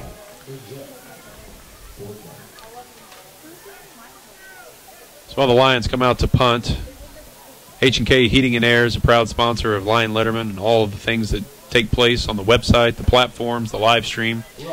You can give them a call at 479-366-1691. You can check them out on Facebook. Just search H&K Heating and Air. And a former Lion All-State player might come and service your heating and air unit, Coach, if you call H&K. H&K. Wes Hendry. Would be Wes Hendry. That's right, baby. He was the first All-State player we had when I was here in 1991. No, 92. He made it in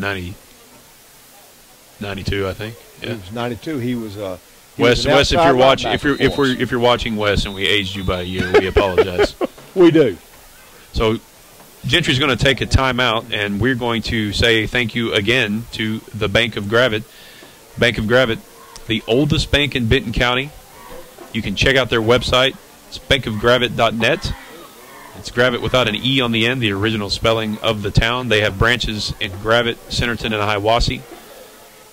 They want you to come and score a touchdown with the variety of services that they offer to meet all of your financial needs.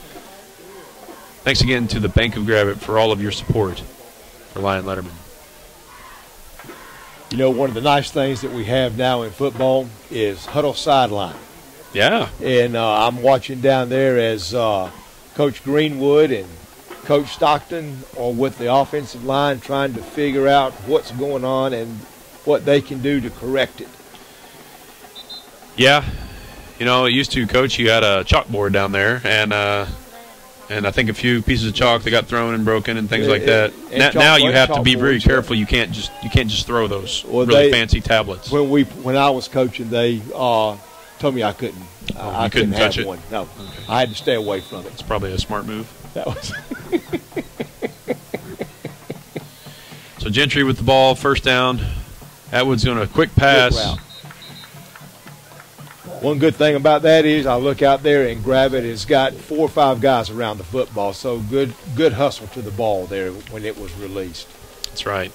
So Gravette is +2 in turnovers right now, but they haven't been able to turn it into anything.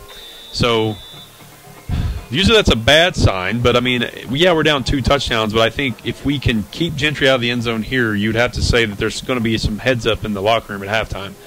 Yeah, good play right there by Dakota Lemons, number 74. Gentry's having some snap issues as well, so disrupting the timing of some of their plays and letting guys like Lemons get in there into the backfield. Well, one thing that disrupts that timing with the snap is when you have someone as quick as Dakota Lemons. Yeah, knowing you have to block them, right? And you're concerned about where he's going to be. over the years, Gravette's had a lot of really good defensive linemen that have caused issues like that. Khalif Steele comes to mind. Absolutely. Joe Groover. Joe Groover. Roll good force right there by Colton Grimes. And a good tackle by Hunter Cole. Hunter Cole, yes, sir. Now, it'll be interesting to see what Gentry does here. The ball is still on their side of the 50. They made it a kind of a more manageable 4th down. It wouldn't surprise me if they run the play clock down and either take another timeout or just punt it at the last second. I don't think they'll run a play. Watching the sidelines over here, they are giving a signal. I wonder if they'll do sort of a try to draw Gravette offside. Do you think they're going to run a play? I think they're going to run a play because I think they feel real good about their defense right now. They'll try to get us off, jumped off sides. So good job by the Lions there, holding their water, not jumping across the line. I didn't know if we could say that or not. I'm saying I it. was going to say that. You know why I'm saying it? I own this platform. That comment not affiliated with Gravette High School.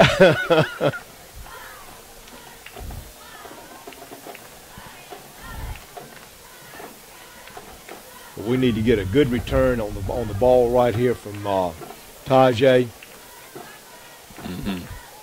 and make something happen before the half. We need to score before the half. Yeah, and I think, man, you're going to see, if that happens, Coach, and it's 14-7 at halftime, I think you're going to see guys running off the field like you haven't seen them run off the field this year, almost feeling like they're ahead. Yes. Right? I know that sounds silly, but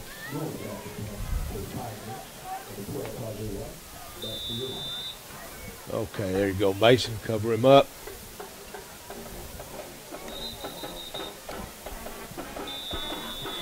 and while we're taking Gravette's going to take a timeout, and let's give another shout out to tonight's GHSTV sponsor, KD Photography, Northwest Arkansas's creative wedding and portrait photographer, as her website says. Kim likes to shoot people, and Kim is pretty awesome. You can check out her website at iloveherkd.com. You can also get a hold of her by phone at 479-366-2476, and she's the proud mama of a Gravette Lion.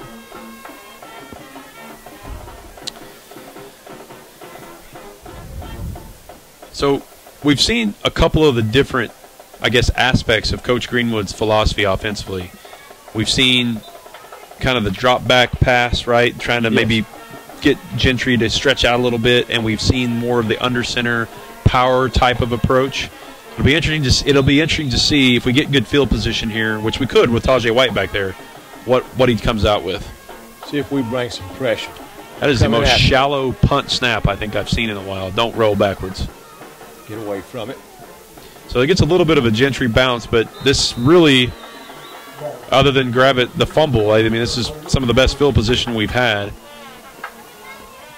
And I just wanted to say, Coach, our field looks awesome. It is November the 2nd. It does. You remember the playoff games we played where it looked like it was a brown rug? It was. Yeah, I do remember those days.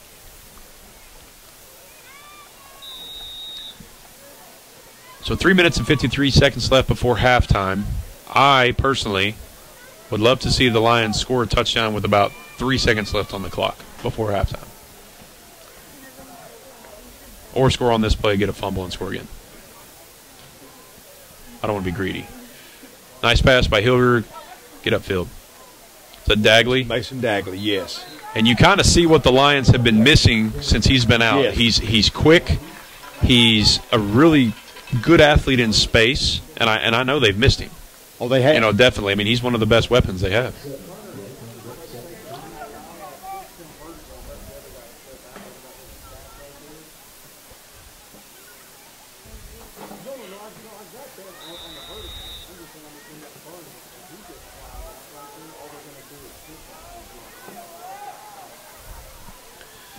So 2nd down and 4. Oh, that's Durham in the backfield with Hilger. He's running a little flat route. He's open, but now we've got too much. And okay, Hilger's still inexperienced as a high school quarterback. He's going to learn this. He should throw that away. Got that ball out of the. Absolutely, he was out of the tackle box. And honestly, you think, and really that's not the protection of the offensive lineman that caused that. No. It's Gentry did a real good job in coverage. And I'm not sure what happened there either, but Durham came out on his flat route, and there was another receiver 2 yards away from him, which is not how it's designed. Spacing was off. So, yeah, you're right. That's not on the offensive line.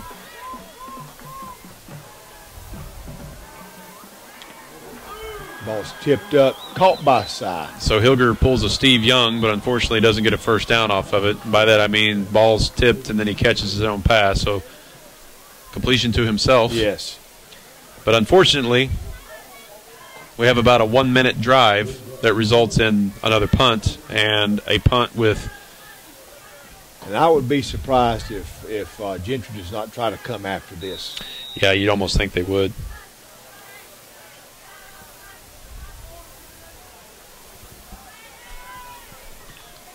And really, a pretty nice punt. Please don't. He does catch it, and unfortunately, he has a lot of green grass in front of him. When I said please don't catch it, I thought he was going to be able to catch it running full speed. Yes. Well, Gentry comes out thanks to Women's Health Associates in Bentonville. Women's Health Associates helps you do life. They provide comprehensive services that are patient-focused and knowledge-driven to women at every stage of their lives. Whether it's the gynecological services that women all need from time to time, or keeping you healthy and cared for during pregnancy and childbirth, let Women's Health Associates be your provider for that. You can call them at 479-876-8111. Need a good defensive stand. Play it good job. Oh, I can't believe he called that. Good coverage. The only thing I can think of is he had his hand on the back of his jersey, and the ref saw it. But still, I mean, that you don't see coverage like that very often in high school ball, really, where it's just like right there, hip to hip. And Barrios needed something good to happen for him there, but unfortunately, it's going to go against the Lions.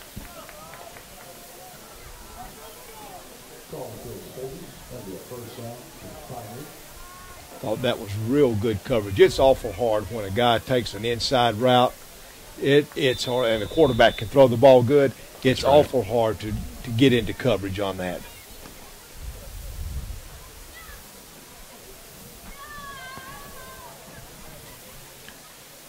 You stand. That's a backwards. That looked like it was a backwards throw.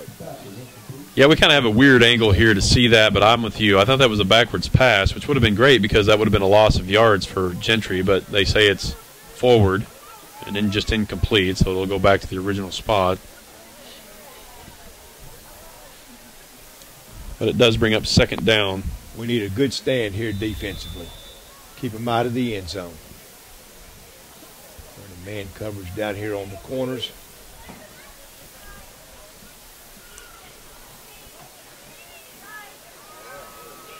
And we're going to get a holding call against Gentry. I don't know, Coach. I think it was a face mask.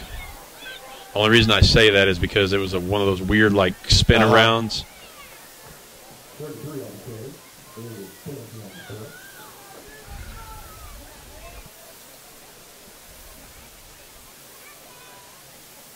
Well, so it's a 5-yard face mask. If he called face mask, it wasn't a good one because he still picked up 5 yards after it. Yeah. I think that's why they only gave him the 5-yard variety. Could be. So this is exactly what you didn't want, Coach. No. I mean that's obvious, but again, the game, penalties moving the ball down the field.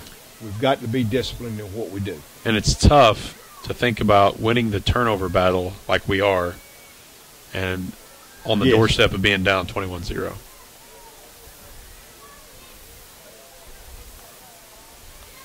Another high snap. Draw. Atwood does a good job of getting it and falling forward for maybe a half yard. So it's second down and goal. The clock's running. It's 1:20 right now. Good job. Looked like Trenton Durham on the tackle there.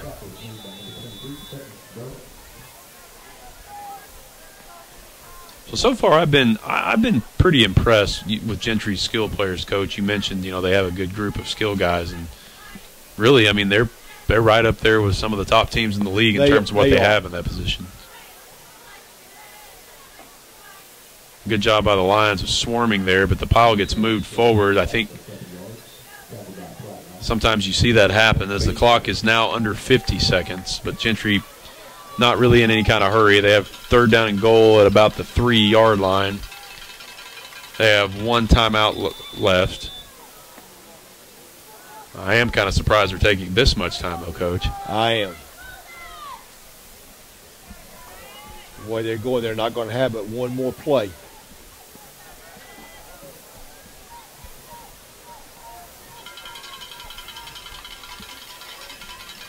Another high snap. The Lions kind of collapse a little bit, and they do a good job by the defensive front. So they're going to have to take a timeout now here and either try a field goal or take a shot at the end zone. Coach is calling for the timeout over there. So two seconds remaining in the first half.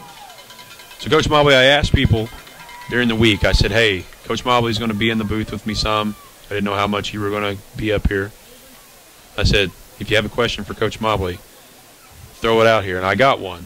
Are you ready? I'm ready. It's not that bad. You know the answer to this question. In all of your games versus Gentry, what's a memory that you have that sticks out? We can come back if you have to think about it. I know there's been a lot. What's a memory that what's sticks a out? memory of a Gentry game that sticks out? Then I'll tell you mine. I'll have to think about that one for a second. Well, here's mine. When we beat them 3-0 my junior year. I was thinking that same thing. Well, you can't steal mine. Who was it? Ryan Allman. Ryan Allman. Ryan I think it was Allman. a 37-yard field goal that was the difference, I think. And they scored a touchdown, Gentry did, with like 2.5 minutes left in the game, and it was called back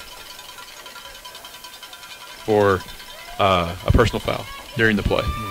And so they called it back. B.J. Bayer scored the touchdown, Gentry quarterback, and then we beat them 3-0 and went on to play Brinkley the next week.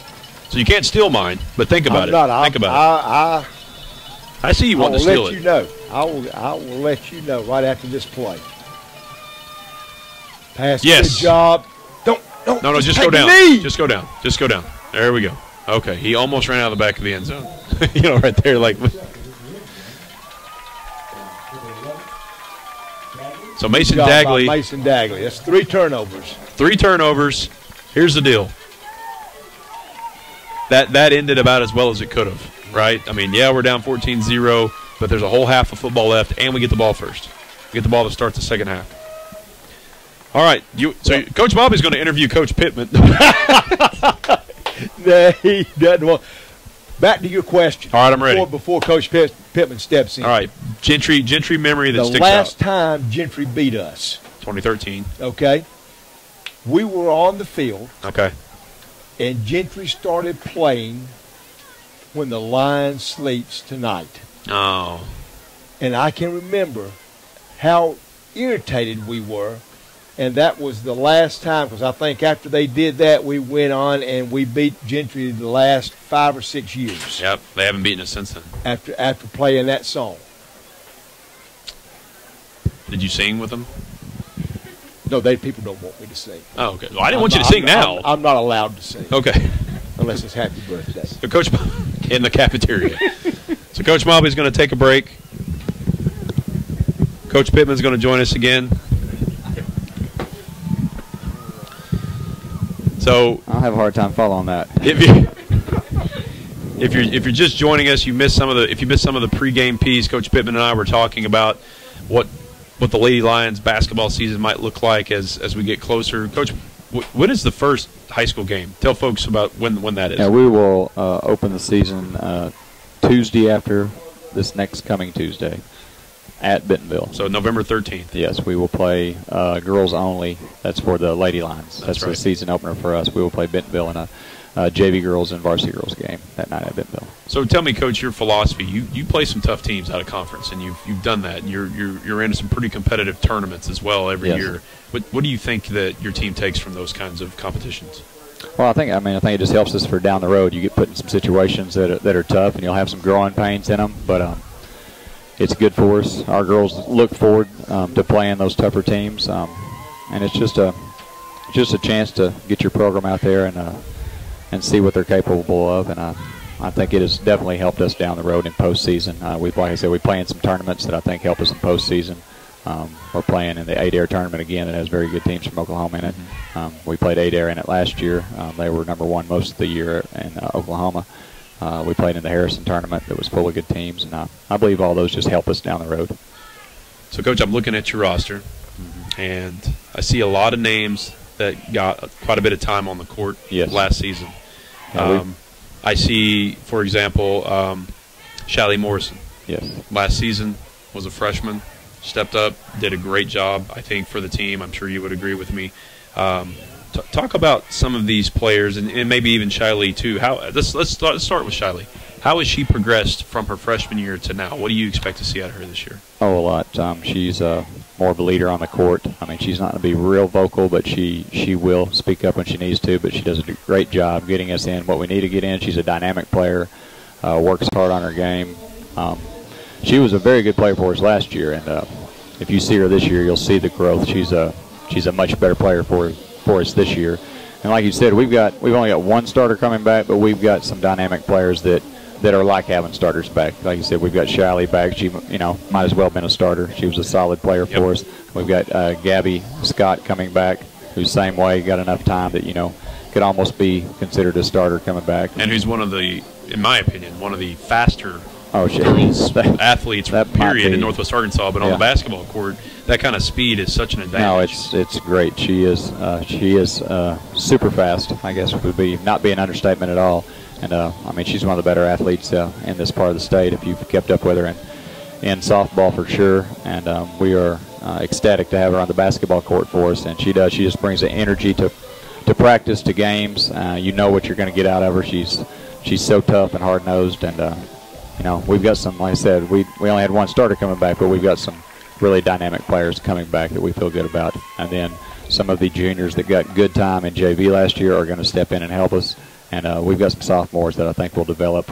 We've got Lizzie Ellis, a very good offensive player. I think she'll help us quite a bit.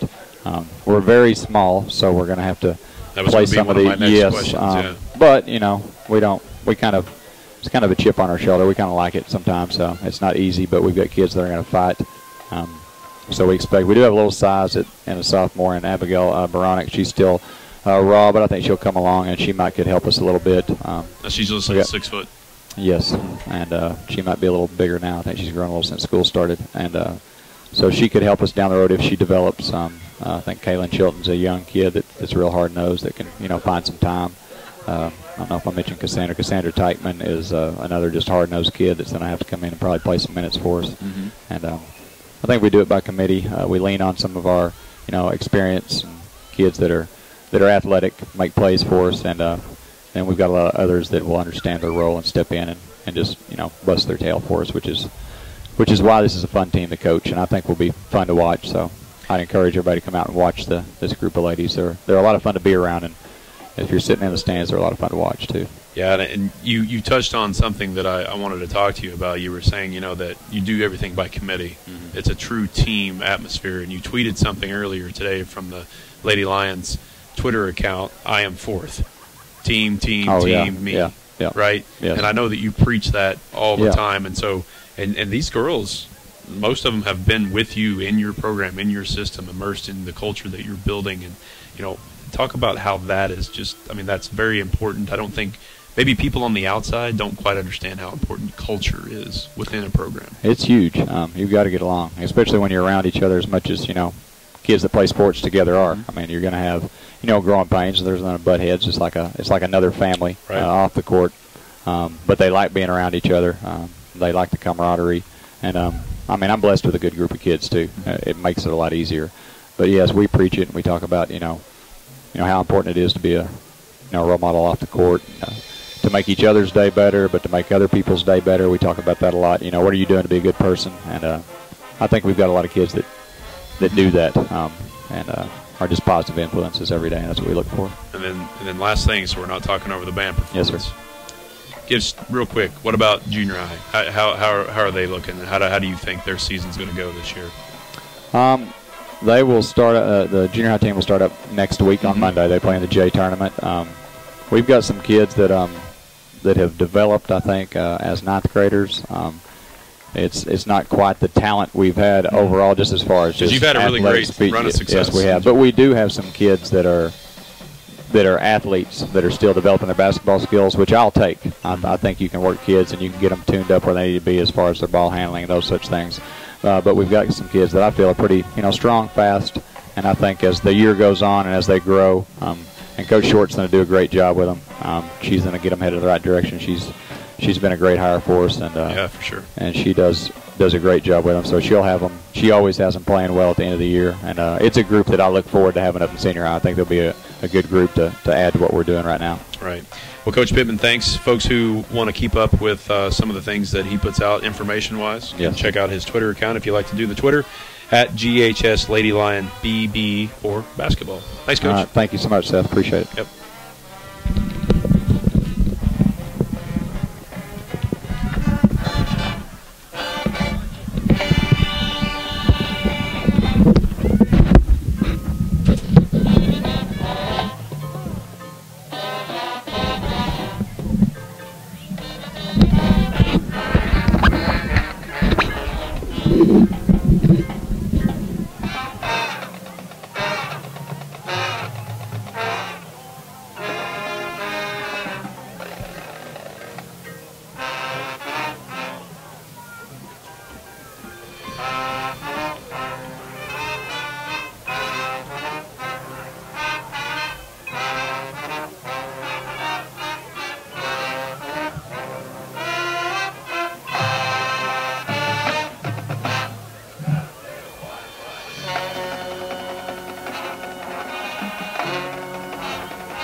His brother. Getting into some big time photography. There's some big name people, yeah.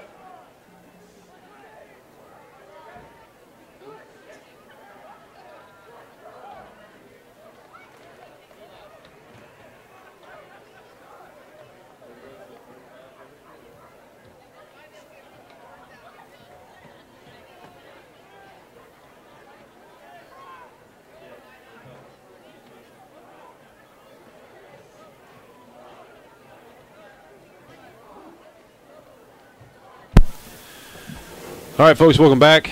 Getting ready to start the second half of action. Coach Bob and I were just looking at some scores from across the conference.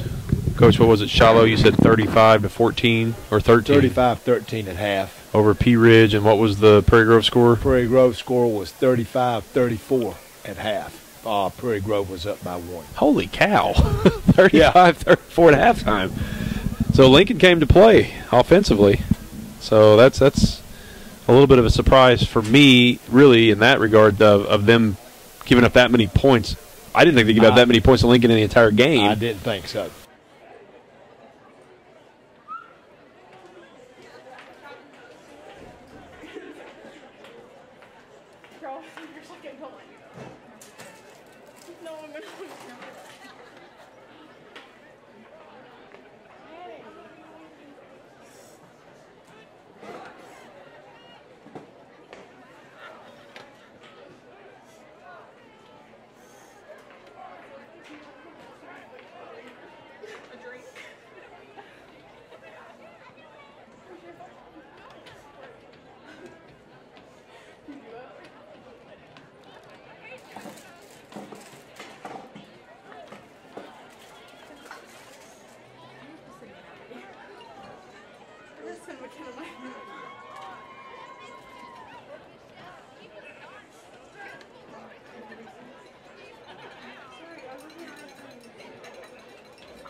Shabby.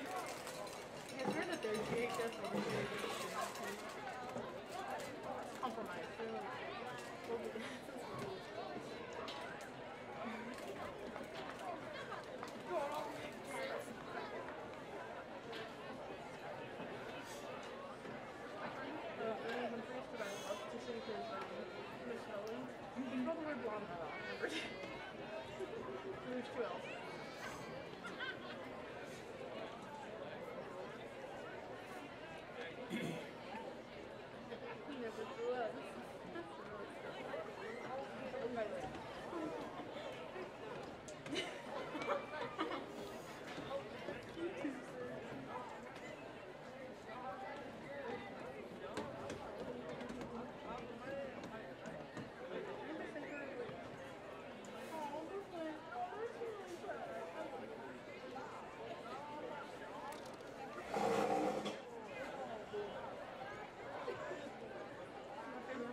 Back to the lines in the 12. Foul. Right.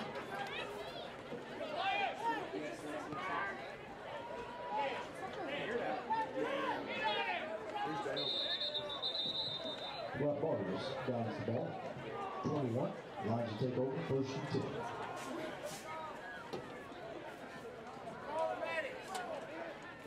I need the ambulance over here by the press box, please. At the base of the press box. Can I get the ambulance? Not sure if you can hear me over there, but if you can, I need an ambulance. Need an ambulance at the base of the press box. Need medical? Oh my God.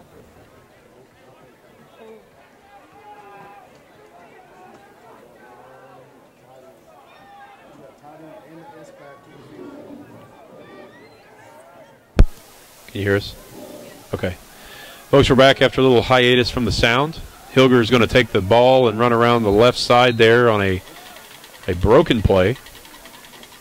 But, Coach, when you have athleticism at the quarterback position, that's something it's a luxury, right? Broken plays can be turned into big plays. That's right.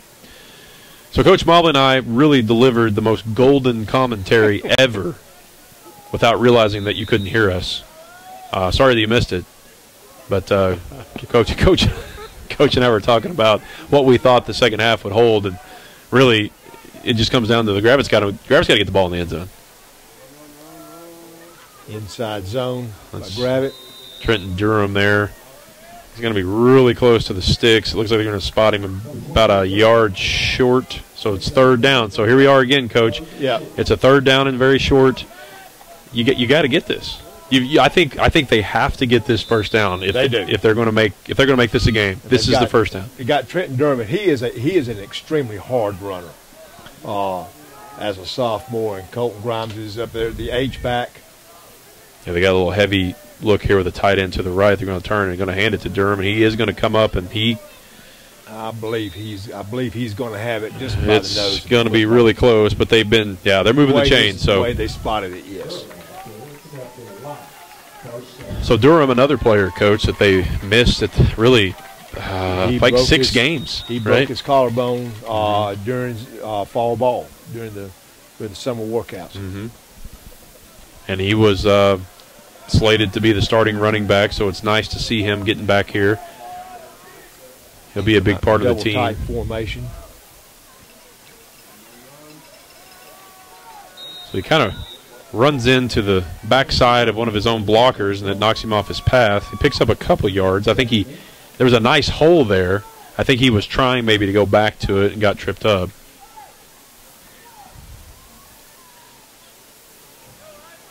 So Coach Mama and I were looking at scores before here, and he mentioned Prairie Grove's ahead of Lincoln 35-34 at halftime. It was 35-13 Shiloh over Pea Ridge.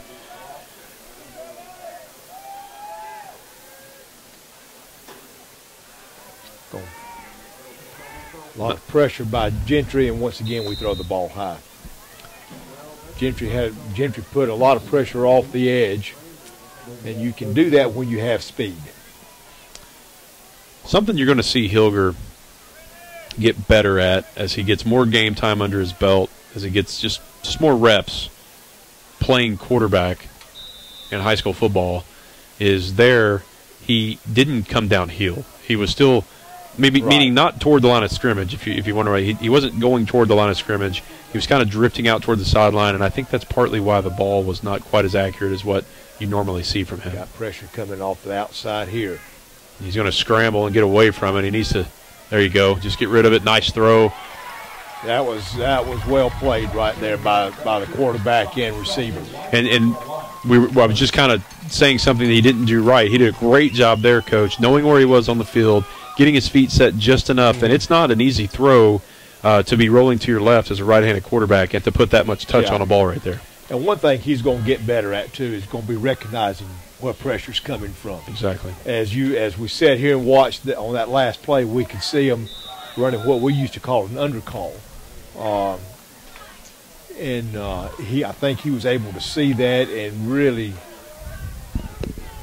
So we got Hendricks out here, split way out below the numbers, and a nice, the shoestring tackle there by the Pioneers. Durham had some green in front of him.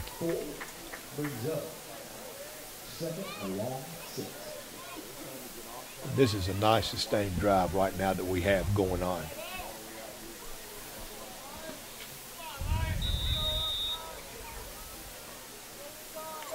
And again, just looking at the offense in general, I mean, a touchdown here can do wonders. Somebody's got to get on the line of scrimmage. Can do wonders for momentum throughout the rest of the game.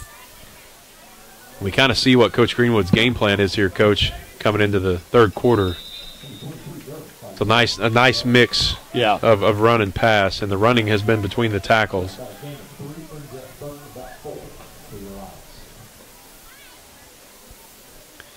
We were talking about Trenton Durham just a few minutes ago, only a sophomore, so he's got a lot of football ahead of him. Cy Hilger, a sophomore. You've seen Keegan Addison. You've seen Ian Drake. You've seen a lot of guys who you're going to see next year and the year after that.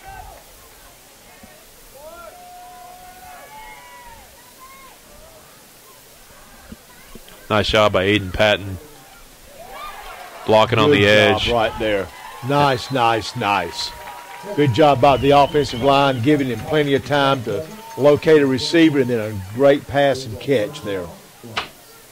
Yeah, Patton was doing a great job there, Coach, on the blind side of the quarterback, really keeping that edge rush off, widening the defense there, and giving Hilger a nice throwing lane because he stepped up. I mean, he was coming really close to the line of scrimmage there, but he could because that lane opened up.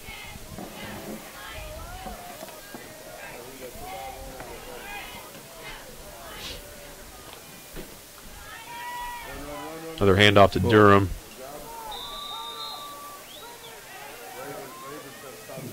So Gentry's done a pretty good job tonight, Coach, really of initial contact tackling, right? The first guy is making the stop. They are. They have done a good job taking away that inside zone that we like to run.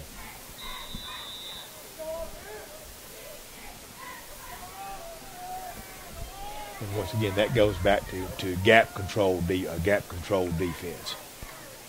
So 2 receivers to each side of Hilger. He had Durham in the backfield. Run it, out of bounds. And we got a flag down.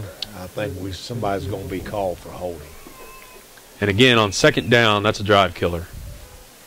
And they're going to take it. I mean, even though I think he ran out of bounds for looks like what would be no gain, and it would be third down and a long 9 here. They're going to back him up. It'll be second and 19. Because Gravette just really, all season long, has not shown an ability to play from behind the sticks at all. No, we just shot ourselves in the foot. What kind of? Oh, from the spot. Okay, so yeah, I realized he was way back here. So yeah, that's a big penalty for Gravette. It's second down and about 28 yards, almost. Well, I'll go ahead and call it 30. Gentry will now sit back in coverage. I'm saying that, and here comes pressure off the side right here. There's that undercall. We've got to get rid of it quick.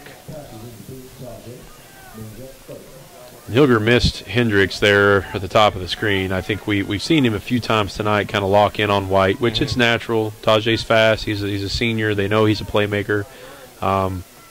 And honestly, we don't know the call either. It could be a tagged call, right? It could be. If you're listening and watching and wondering what I mean by a tagged call, the play could come in and it could say something like, a stick, or a target. That way he knows, hey, coach wants me to throw it to Tajay.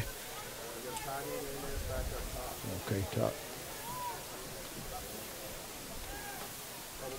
That's a little Tim Tebow pass. There we go. Gentry was playing back, unfortunately, though, because of the fact that it was third down and 30. So, I mean, it's a good chunk of yardage there picked up. And if you can remember correctly, we used to call that Johnny Junior High. Johnny Junior High. I do remember that. Right there. Had a lot of success with that. We did. But we're into almost a manageable situation on 4th down right here that we can make something happen. Yeah, you don't necessarily have to just throw up a prayer. 4th and let's call it maybe 15 here. We've seen Gentry convert one silly 4th down. Let's see if we've got one in our bag of tricks. Oh. Hilger and White have just been a couple inches from a lot of connections tonight. But again, Coach, another empty possession that was really promising. We just held the ball for half of the 3rd quarter, and we're going to come away with no points. I guess the only positive you can say is now Gentry doesn't get good field position for this possession. While they switch out, thanks to H&K Heating and Air, sponsoring Lion Letterman throughout this football season. Give them a call at 479-366-1691. You can also check them out on Facebook for all of your heating and cooling needs. Looking down on the sideline, and I see Hunter Cole is kind of gingerly working out his ankle on the sideline, so he's not in that game right now. Yeah, so they've got Barrios at one corner and Tajay White at the other. And doesn't matter there because Gentry runs it straight up the gut with Devin Ellis, who they have listed at 155 pounds. I don't think that's right. He looks pretty thick. He looks thicker than that.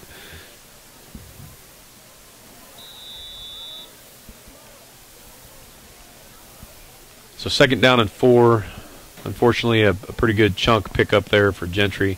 And really now, for them, I mean, up ahead 2 scores. It's going to be a matter they're going to try to impose their will. And as I say that, here's a tunnel screen. Yeah, there's going to be there's a flag there. I'm not sure if it's going to be a block in the back or what. It was a weird, the way the blocker was trying to block Grimes was kind of strange. He was down low by his ankle. Maybe he might have grabbed his leg. I don't know.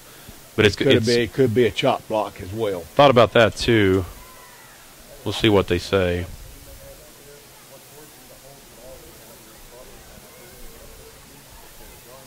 There you go.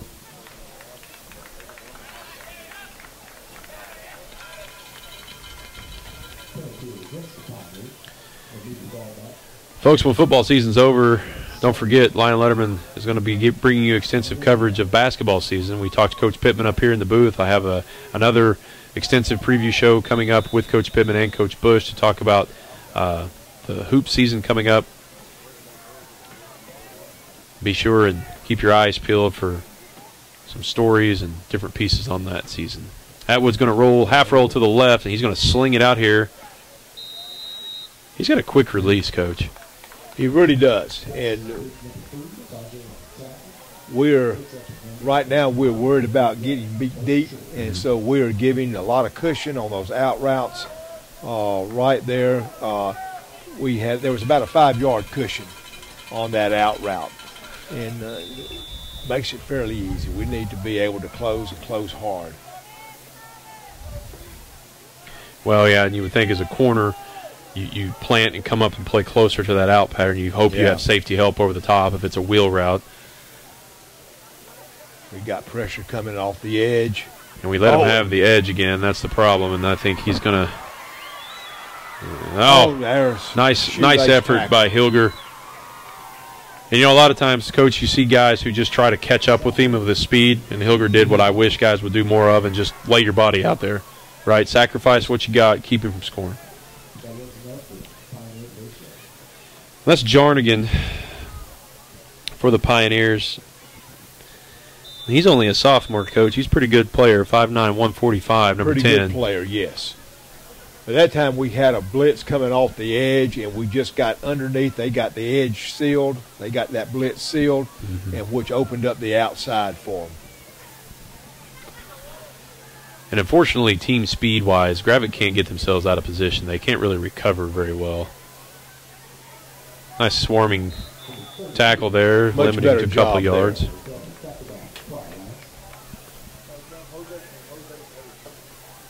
Folks, have you stopped in to see my friends Teasley Drug on Atlanta Street here in Gravette, your hometown pharmacy since 1984? If you haven't, you need to. And when you get there, tell them you heard about them on Lion Letterman. Tell Ryan and Lindsay that you appreciate their support of Lion Letterman.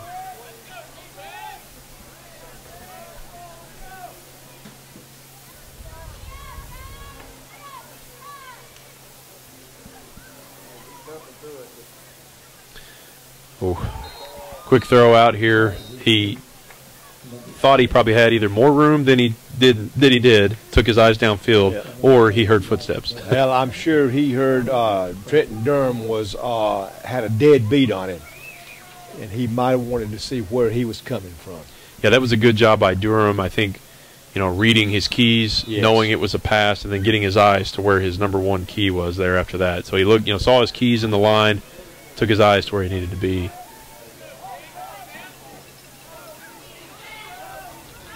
So a big third down here. Lions need the football back. We have a whistle. I believe it's going to be a timeout by Gentry. No, it's going to be motion. I didn't see a flag.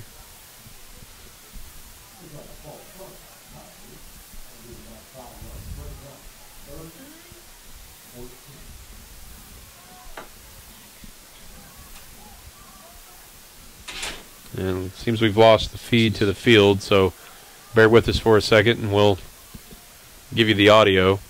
This is going to be an important play right here for us on third down and long.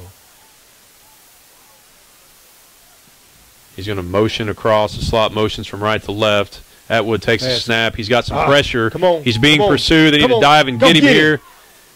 And that's going to hit the ground. Incomplete pass. So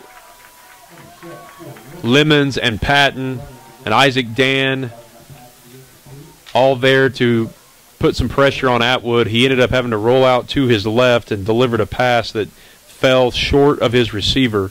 So it's going to be 4th down and 14. Again, apologize about the fact that we don't have anything on the field. Looks like Gentry's going to bring out their punt unit. A big third down stop for Gravette, Coach. That was huge. If you're wondering why they can't take the camera off of us and put it on the field, it's because we have 2 cameras working, all right? And just never mind. I shouldn't have ever said that. I don't have the technical term to tell you. It's a fake punt, and they're going to get it. They snap it to the up back, and he goes untouched down to the 26-yard line. Dadgummit. Had a single up back, snapped it to him on a direct snap at an angle, picks up the yardage for the first down. So that's kind of a momentum killer there for the Lions. It really is. It's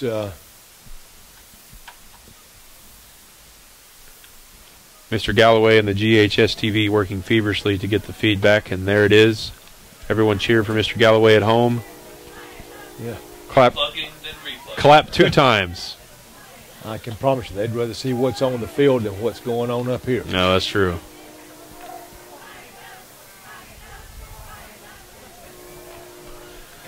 Gentry still passing the football. Go get Who it. the Go heck get is it. that? Oh, no. Isaac Dan bringing an extra gear there, Coach, off that backside edge, and he's kind of, I think the way he tackled Atwood, unfortunately, he's kind of gimped up a little bit. He's limping.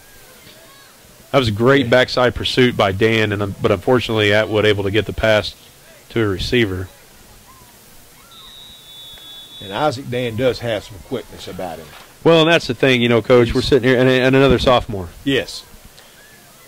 I know it's. You've heard me say it over and over again. I'm trying not to beat a dead horse here, but there's some guys who have some ability on this team that are going to be here for several more years, and I think you're seeing some of the things they can do that will make Gravette a dangerous football team, hopefully in the next couple of seasons. So Gentry's going to take a timeout. Take this opportunity to say thank you to the Gravette Athletic Booster Club. Gravette Athletic Booster Club supports all of the athletic teams. If you want to be a member, why don't you look them up on Facebook, Gravette Athletic Booster Club.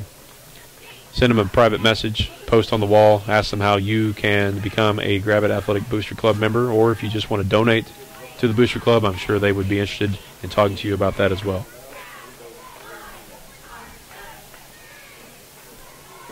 Coach, we got a question, another question. Are you ready? This one I just had in my head. All right, sir. Okay. I'll try and do a better job than I did on the last one. So this, I told you about this earlier. Former quarterback Ethan McKenzie, my youngest brother, wants to know why you were always in the way when he was trying to throw passes in practice. I was not really always in the way. Coach Harrelson and Ethan, We're in cahoots. They sat down there and collaborated with each other and they ran pass routes where I was standing. And because they knew I couldn't get out of the way. I think they just wanted to see how great your hands are. All right, Coach. First down and goal, inside at the 5, about the let's call it the 4. We're looking for a big stand here by the defense. They're going to pass it. It's a double. Oh, my goodness me. That was a great break on the ball by Barrios. Right I thought for a second he might have picked that off, but if he picked it up, guess what? I know. Another score. We've had 3 opportunities, really, for 3 opportunities for defensive touchdowns. And we don't, and Coach Mubb and I don't say that to try and, be like exaggerating and hyperbole. I mean, we've had 3 legitimate chances. You can see it unfolding for defensive touchdowns off of a turnover. That was a good break on the ball, though. Very good by break. Roberto. Or as he's commonly known in the field house, Rob. Old Rob. Atwood's going to roll out. He's got a guy open, and he threw it back into the middle. Yeah, he does a good job of, he's a good enough athlete to be able to make fairly accurate throws without getting his shoulders turned all the way. And honestly, there's nothing you can really do about that defensively except put pressure on the quarterback. That's true. And what we need to realize, what they have to realize is once that quarterback starts to roll and we force, somebody has to replace on that on the linebacker. And that replacement would be there. And so sometimes we're just a little slow getting there. Well, the extra point attempt is no good. So with 2 minutes and 43 seconds left in the third quarter, Gentry leads 20-0. By the way, I just got a text from Ethan. He said, "Tell Coach he's lying. He was always in the way."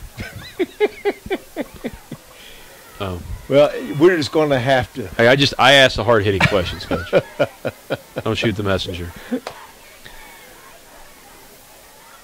So all I can say is I'm glad he wasn't aiming at me. Yeah, that might have been bad. It would have hurt me terribly bad if he'd have been aiming at me. So thanks again to Women's Health Associates in Bentonville. Ladies, they want to be with you from birth to beauty and beyond.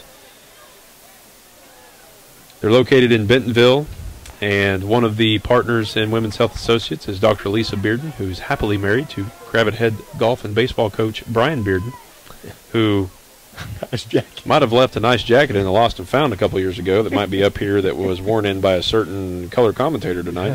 But you can contact Women's Health Associates by stopping by and seeing them at 500 Southeast Plaza Avenue in Bentonville, or you can call them at 479-876-8111. They're open Monday to Friday, 8 to 5.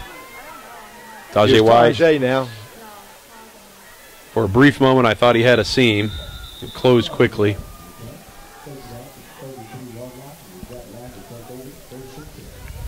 So 20-0. Coach, I have to say a couple things that I'm a little surprised, I guess, that Gentry's been able to keep us out of the end zone. And I'm not trying to destroy Gentry or talk bad about them. I really thought we would be able to get the ball in the end zone. I thought with the skilled people that we had and with that offensive line, last ball game, I really thought that we would be able to put the ball into the end zone a couple of times. Hilger at quarterback. That's a good-looking pass, but it's off the mark. I think if Mason would have continued, he stopped. He stopped his route. If he would have kept going towards the sideline, he might have had a chance to get that.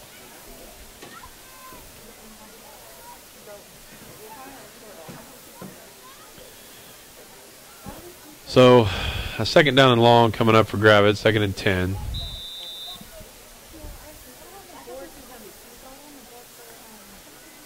I mean, as a coach, it's awful frustrating to try and find something that works.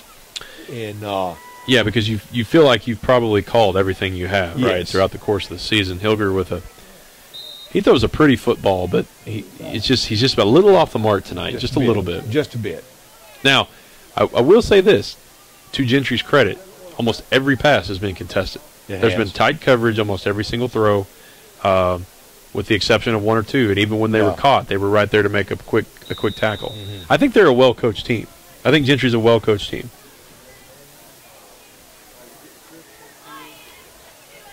So 3rd down and long again for Gravette. Down 20-0. I think we got pressure coming again off the upside. Nice little toss. But again, I mean, it's really kind of his only option. I'd say that's probably check down number 3 there for Hilger. He throws it to Addison. That's a gain of a couple. And by check down 3, I mean, you talk about progressions. If you watch football on TV on Saturdays and Sundays, you hear the announcers talk about progressions. And, he's got somebody he's looking at first that's his number 1 target. If he's not open, he works his way down the ladder, basically. And, that's what they got. I mean, Gentry gave him that short pass and made a good tackle immediately.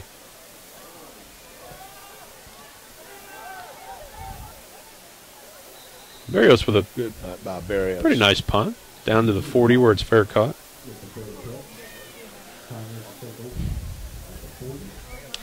I'd like to give a shout out again to the GHSTV single game sponsor, KD Photography. Check out her website at www.iloverkd.com. She's Northwest Arkansas's creative wedding and portrait photographer. You can also get in touch with her by phone at 479-366-2476. Thanks to KD Photography. I see Hunter Cole is back out on the field again.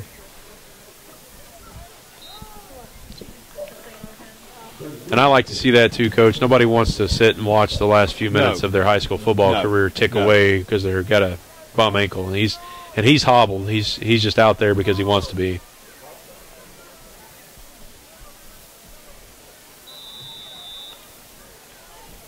Hunter, a kid that's been in Gravette schools from kindergarten through 12th grade.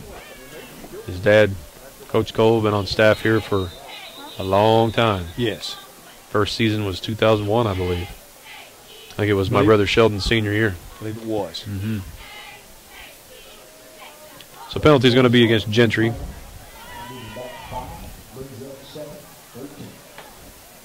That's what we need. We need to get them behind the sticks.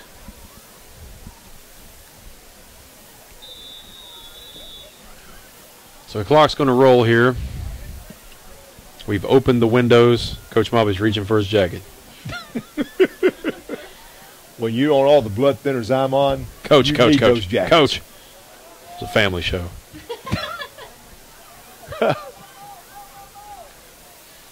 Little reverse rollout spins. Pretty nice play design. Nobody was open.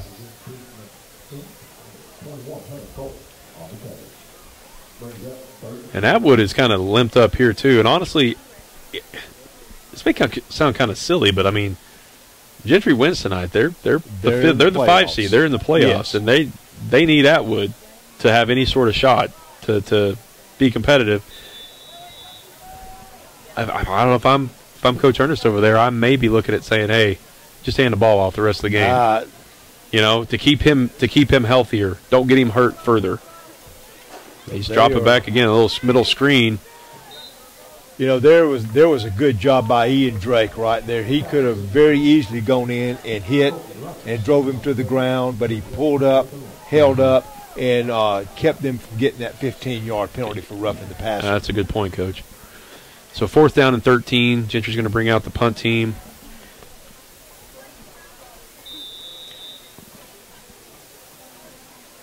See what happens here. I'd love to see a snap go into the end zone over his head, and unfortunately hits him right in the chest. Punts it straight up in the air. I tell you what, Coach, one thing I've noticed this season is I haven't seen anybody that has just like a really dangerous punter in the conference this year. No. I mean, last year we had Chris Childress. Yeah, and you think about the guys that we've had in the past, Cody Monty, Chris Childress. You had guys even in like 2011 with Tyler Greenhall. Yes. Remember when we used to do the rugby style? Right. And he was great at it. And then Glenn Overturf would be our like deep punter. Right. We've always had guys that seemed like they could really put a foot to the football. Just something I noticed throughout the course of the season. And you don't realize how much of a weapon guys like Chris Childress are at punting until you don't have them. Chris Childress, by the way, continuing his career at Hendricks, along with former Lion teammate Austin O'Brien, who scored his first touchdown last week, Coach. This is a pass. Throwing it back to Oh, no. Okay. Oh, my goodness.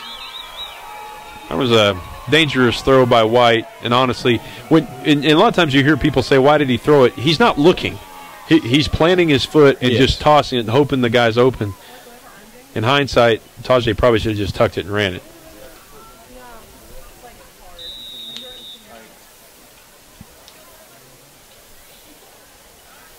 But you're going to reach deep down into the bag, and you're trying to score, and there's nothing to lose.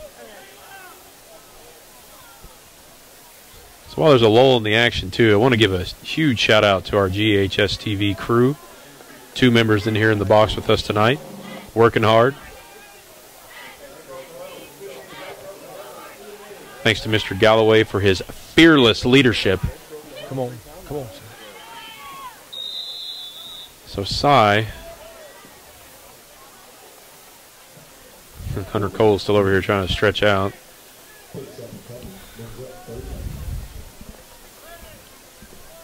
So 15 seconds left, Coach, in the third quarter.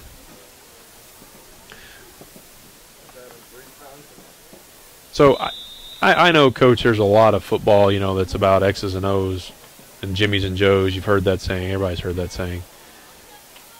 How does Gravette get back? How do we get back to what we were used to seeing really over the last 15, 20 years? What do we have to do? I think it's a culture.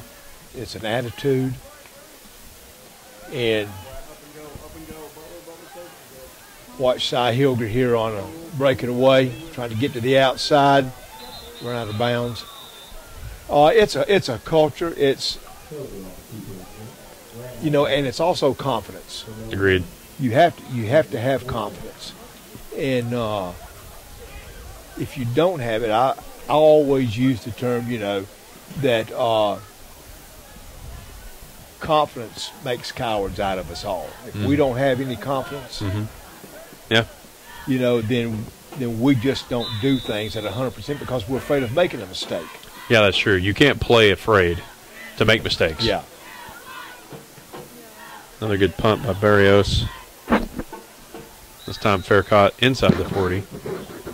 Yeah, I think that's a good point, Coach. And one of the things that I've told people a lot of third quarter comes to an end is, when I was a kid, because I'm looking around here and I see kids in the stands that are middle school, junior high, and people are saying, they might say something like, well, these guys are watching a 1-9 football team. How's that going to get them fired up? Well, when I was a kid growing up, we were 1-9 almost every year for the first couple of years that I lived here in town. And if you're worth your weight in anything, you sit in these bleachers and you watch this team go through these struggles, and you say to yourself, not when I'm in school, right? Sure. And so you put your mind to working hard, to listening to the coaches, to developing a good plan for yourself and your teammates. And that's kind of how I see things going. I mean, I don't think that everyone who thinks this is like the door opening to like this huge downfall to Gravette football for a long time. We've had a couple bad years here and there, right? And then we always seem to rebound. But wins and losses are going to start in the weight room, in their off-season program. Yep. Which Coach Greenwood has not been able to really install his system. So I think you always kind of know what's going to the program and the culture is going to look like in year 2, right? Year 2.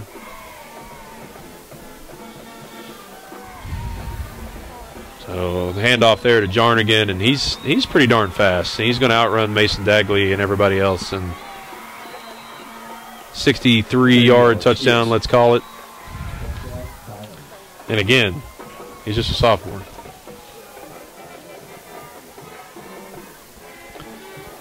So here we are with the first play of the fourth quarter, and Gentry takes a 26-0 lead.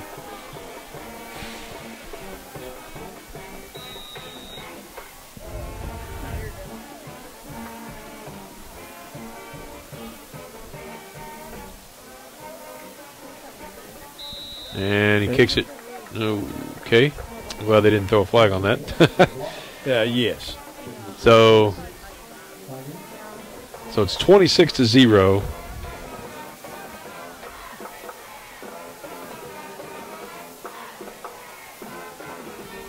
And you get into a ball game like this, and it's awful hard to stay positive. Yeah. and to find things that are positive that's going on. And I think that's going to be the challenge for Coach Bohannon, and also for Coach Greenwood and the rest of the staff. That's right. You know, is they're going to have to pull some positive things out of this, and I believe that the future is going to be good. I think we've got some good players coming up off the junior high program. We've got some good players that are out here right now, sophomores and juniors. And I think one of the key things, Coach, you and I touched on this the last time you joined me up here too. There are former Lions on the staff. They are. Right? And I almost throw Coach Cole in there. He's been here long enough, right? Mm-hmm. You've got Coach Cole, long-term loyalty to the program, to the school, to the community. You got Coach Sheldon McKenzie, who played for you guys, played for Gravette. You got Coach Vore, who played for you, played with me. So, I mean, I think, to me, those guys care. You know they're going to pour everything they have into the program. They're going to pour everything they have into the guys that are going to come out and wear the uniform. And I think they're going to be a big help to Coach Greenwood as he continues to assimilate to everything. They will be. I mean, it's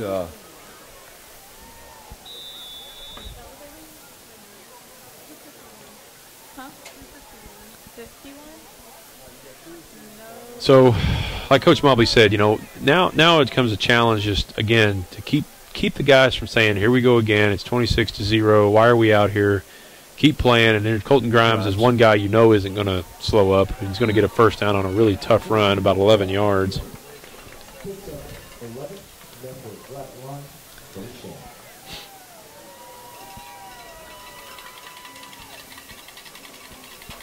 All right, Coach, here's another question to think about, okay? all right. I don't expect you to answer it because I would have to think about this pretty hardcore.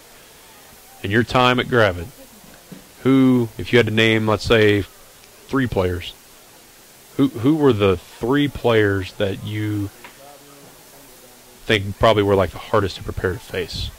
Let's put it that way. Or you could even say the best players you faced since you were at 3 of Gravette. the best players that I have faced. Right. Or you can say 5. I don't care. Or 1. Oh my! Got to go through a lot of players. So Gravette's moving the football here a little bit,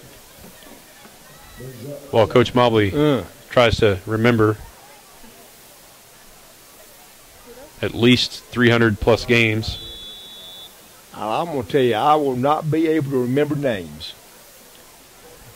All right, I mean, it's one of my weaknesses is Maybe I'll remember. But I've got one for you after this play. Si on a busted play, once again picks up some good yards. Gets a first down. All right, I got one I'll throw at you. Ready? C.J. Matthews. Remember that name? C.J. Matthews. Quarterback for Green Forest. Green Forest. Out of the wishbone for Bill Gatto. Yes. Sucker was good. Prairie Grove had some awful good players. The Apsher. Oh yeah, almost all the Apshers. Danny Apsher's son was a real tough guy to prepare against.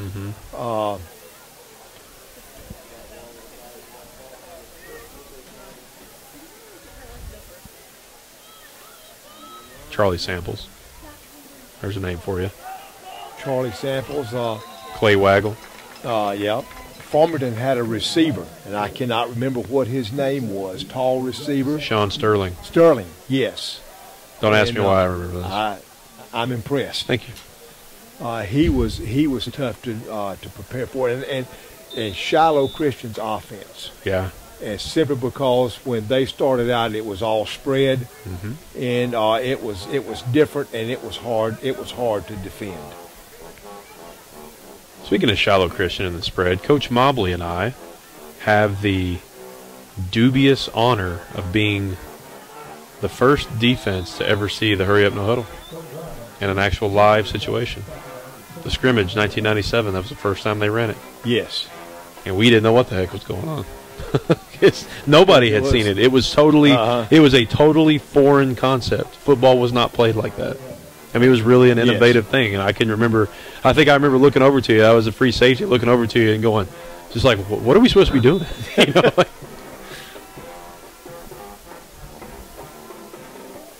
and I will say someone else too. And this is a old Gentry player, Rick Steele, was quarterback.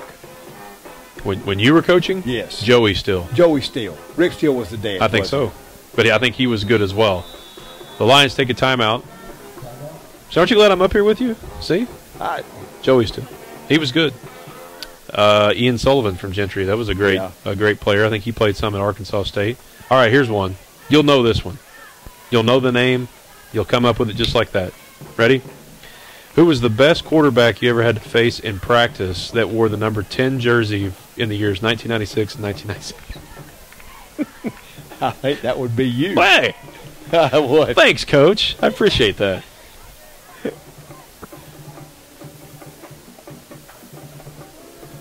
I say face in practice. I play defense too, so yes.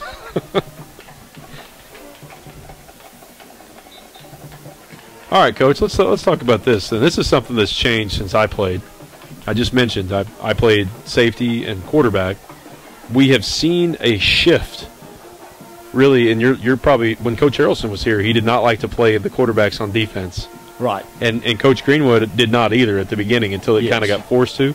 What do you think about that? What are your thoughts on that? As a defensive coordinator, I never like to have the quarterback on defense. Gee, thanks. And the reason for that is not so much as he was going to get hurt, but I wanted them when they came off the field to have a chance to get with the head coach or the offensive coordinator and to be down and say, okay, this is what we're doing, this is what needs to be done, and just to have them in a communication. That makes sense. Fourth down for the Lions here, by the way. Yeah, I just know, really it kind of started a little bit before Coach Harrelson came, really. Mm-hmm. I mean, Cody Alexander played some free safety a lot until he really started getting into that quarterback role. Then he kind of shifted out of that too. So Colton Grimes on a cutback, got the first die. He's going to be close. I think he's depends on the spot by the official. The official just needs to signal it. And we got a late flag here, and it's thrown closer toward Gentry's huddle. And it's going to be against Gentry. That's sportsmanlike conduct.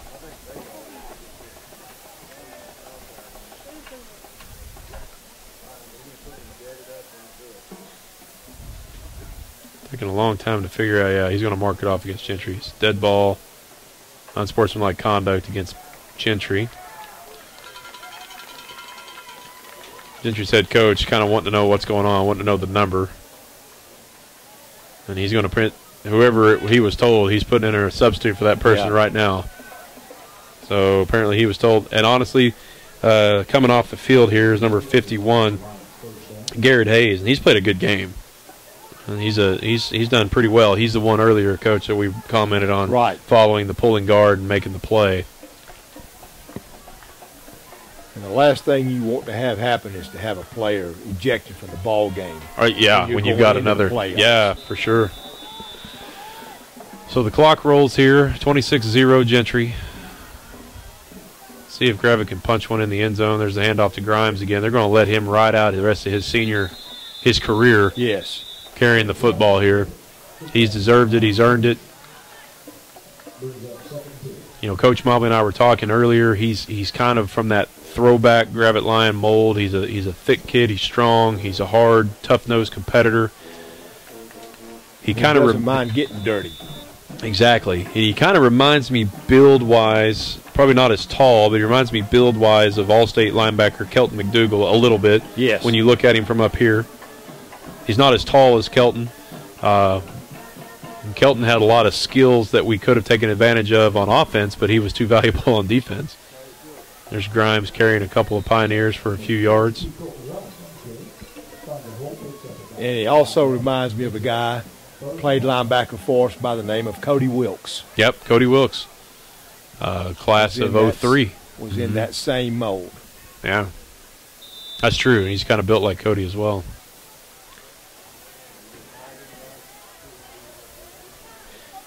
Let's see how this play goes here. Third down, and let's call it 6. Maybe a long 5, short 6 for the Lions. Clock under 6.5 minutes. It's going to be a draw play, except Hilger goes away from his blockers. If it's a draw play, you've got to stick to that middle, coach. You got to stay in there because they're pulling, kind of wedging everything in. You go outside, there's no help. Even if there's nothing there, you still have to hit that middle. That's right. That's one of the things he'll learn. And like I said, we've said it before. I'll make excuses for him. I'm an old quarterback. I'll make excuses for the quarterback while Coach Mulvey rolls his eyes. Not about Cy, but about what I'm saying. But he'll learn. He'll learn that sometimes you just got to eat it. You just got to take your loss and take that play and just say, we'll get him the next time. So I want to give a big thank you to all of our sponsors that have been with us throughout the course of this football season, that have made everything that you've enjoyed here possible. Bank of Gravette, the oldest bank in Benton County, H&K Heating and Air, Teasley Drug, the Gravette Athletic Booster Club, and Women's Health Associates, Ozark, Studio Ozark. Also want to give a big shout out to them, and then KD Photography for tonight's special GHSTV sponsorship. And my Studio Ozark guys, Coach Khalif Steele. The man, the myth, the legend. What a defensive player he was. Yeah. And we're talking about Khalif because he owns that Studio Ozark along with a fellow named Justin. They're great for web design, logo design, any of that. If you need any of that help, go talk to them. They can help you pretty much anything. I rely on them heavily. You can check them out at studioozark.com, and that's Ozark without an A. So, Coach, fourth down here. Big play.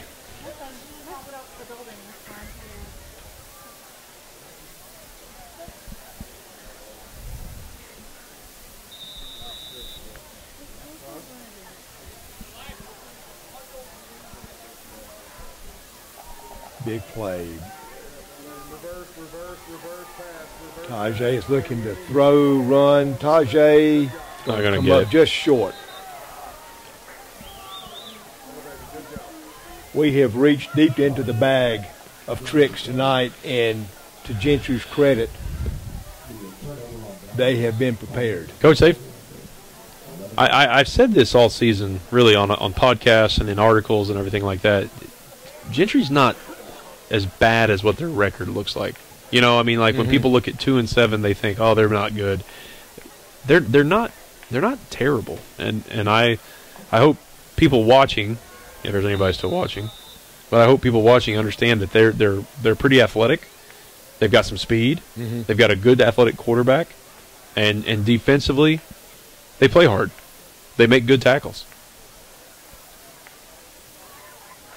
And nice lick good play there. up the middle right there. Colton Grimes is getting up off that play, along with Kyle Rachel. Yeah. And Kyle Rachel, another guy, I was talking to his dad earlier in the season, and he said it was the first game of the year, and he goes, you know, Kyle's a junior. He said this is the first time he's gotten real meaningful snaps, Yes. you know, since junior high. Yes. And so another guy who maybe on another year may get some spot duty, but he had to step in, and now he's going to go into next year with a whole 10 games under his He'll belt. have some confidence, and he'll know what's going on. That's exactly right. And he's done a good job this season defensively.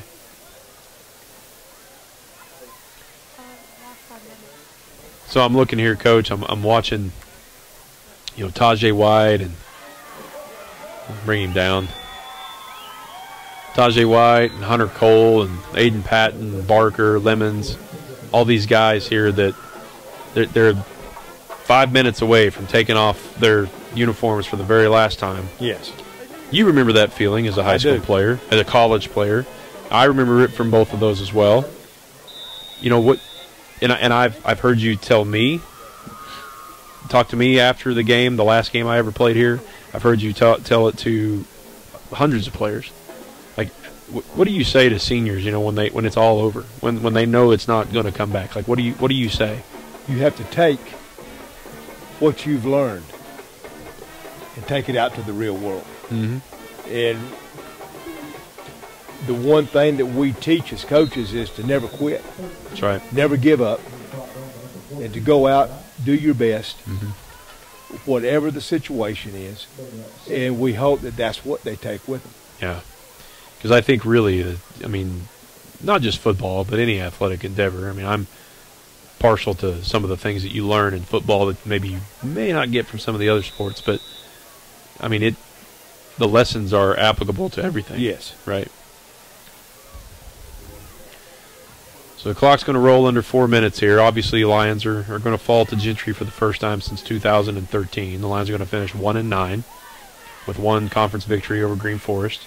They're going to finish 7th in the conference.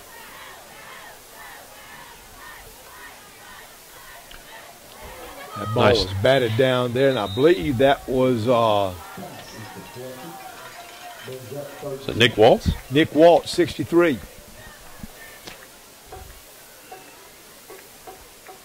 It's a good job. If you can't get to the quarterback, you always want those guys to get their hands up and get them into the passing lane. Right. And Nick did a good job with that right there. And you know, Coach Mobley, I think this is the first one-win season since, I want to say 1998 season. I want to say the year after I graduated, I think we only won one game. And I think that's the last time. Might have been. Because I'm pretty sure 2000, I think we went 3-7. And it just seems like 98 was just a rough year. Oh, my goodness. Good job by Grimes getting in there. Needs to clean it up on the tackle. And then we got a flag over here. It's going to be interesting to see what it is. It's thrown a yard or two behind where the action was.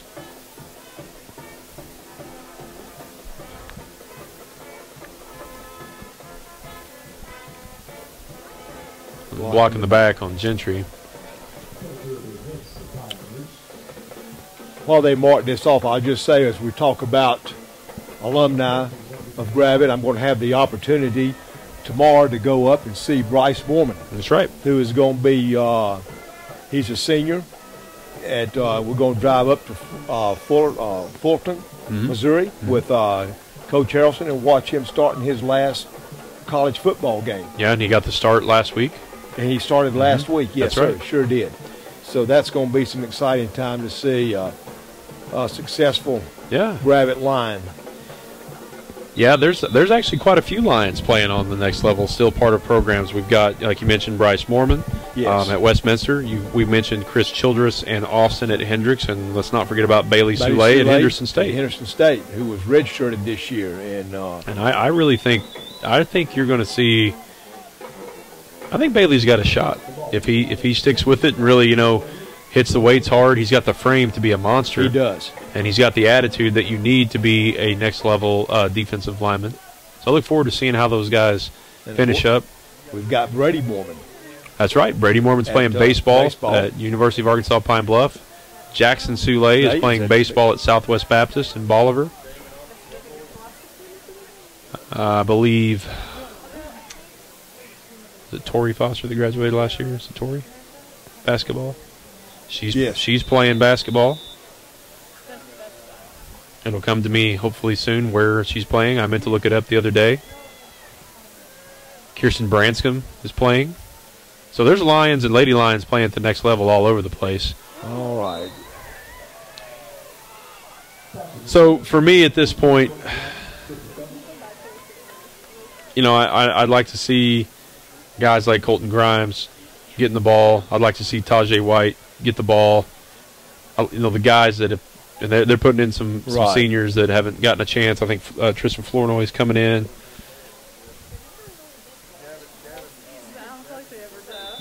Caleb Brown, I believe I saw him come in. He's a junior. Caleb's coming in, junior. Coach, what are some of the scores going on? Berryville's beating Green Forest 36-3. Shiloh Christian is up on Pea Ridge 49-13. A handoff to Grimes, who looks like he's got a broken chin strap. He's going to run through a couple tackles. He's just going to lower his shoulder and go.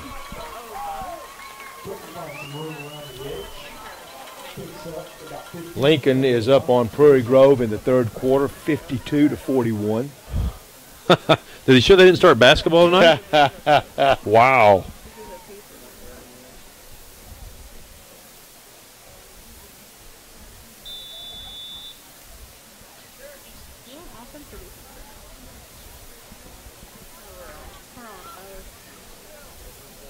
Tori Foster is actually on the roster at Arkansas State University Mid-South. Handoff, he reverses his field there. And Colton Grimes is one of these kids. You're just going to have to almost have to Oh, don't do that, Colton. Don't do it.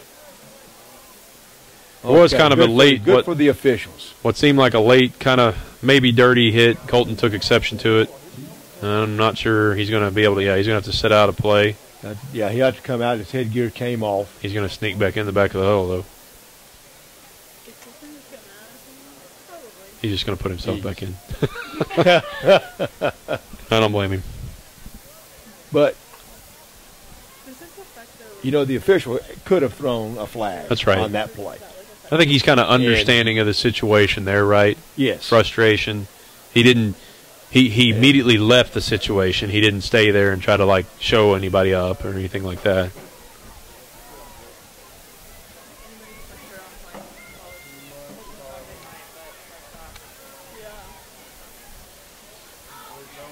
Going to give it to Grimes again.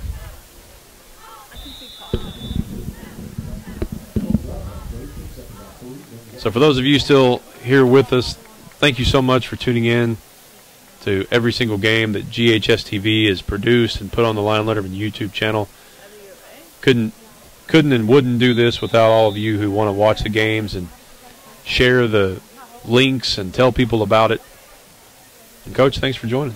It's been my pleasure. I Yeah. thank you for having me up here. It's been fun. It's not nearly as easy as what I thought it might be. Well, it's nice to just sit up here and you feel like you're a little more involved in the game than just sitting in the stands. Well, I'm glad that I have not just hollered out real loud or something like that when something has taken place. And Me too, Coach. I'm glad about that too.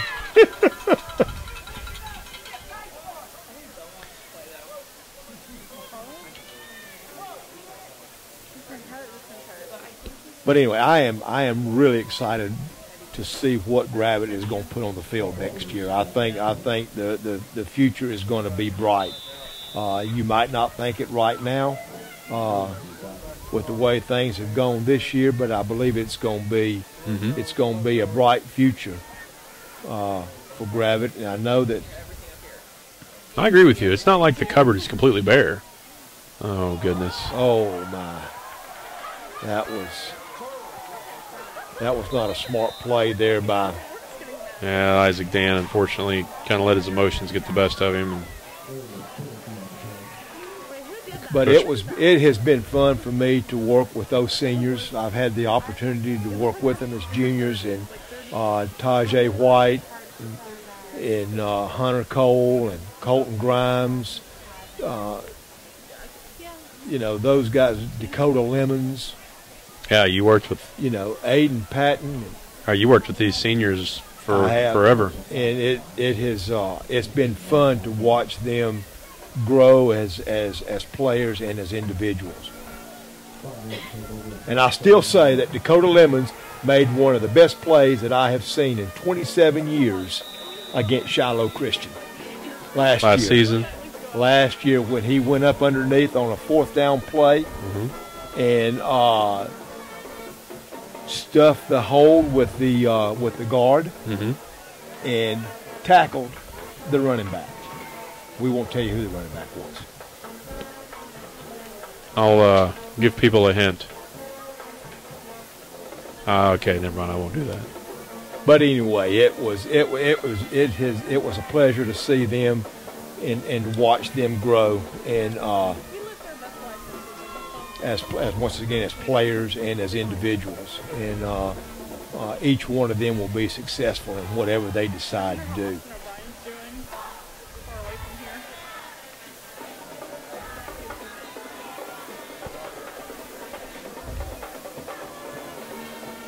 Anybody listening wants to send Coach Mobley a Christmas card and send it to P.O. Box.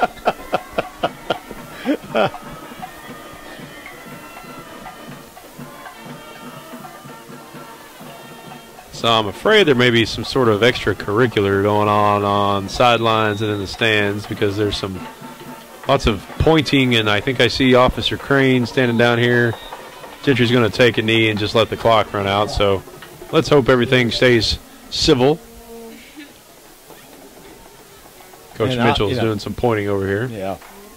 And I'll say this, when a new coaching staff comes into the school, a lot of times as the old coaches that go out, they don't. They kind of like to have that separation. And I would like to personally thank Coach Greenwood and Coach Bohannon. They have let me hang around, and it's been a fun year. Well, Coach, you kept your key to the locker room. Actually, I wished I could say I did, but I didn't. I would assume, Coach, you're probably always going to be welcome. So I did take my cot home with me. Yeah, your cot. For those of you wondering why that's a big deal, I left. Coach Mobley spent many a night on his cot in the coach's office after Friday night games, watching film, so he could wake up early and be there Saturday morning. Really, just so you could tell all of us that you beat us there. That's all it was. So, folks, that'll do it for the season. Thanks again for tuning in. Thanks again to all of our sponsors. They'll be with us the rest of the season as well. Final score, Gentry 26, Gravette 0. Be sure to follow Lion Letterman and GHSTV throughout basketball season. Have a good night.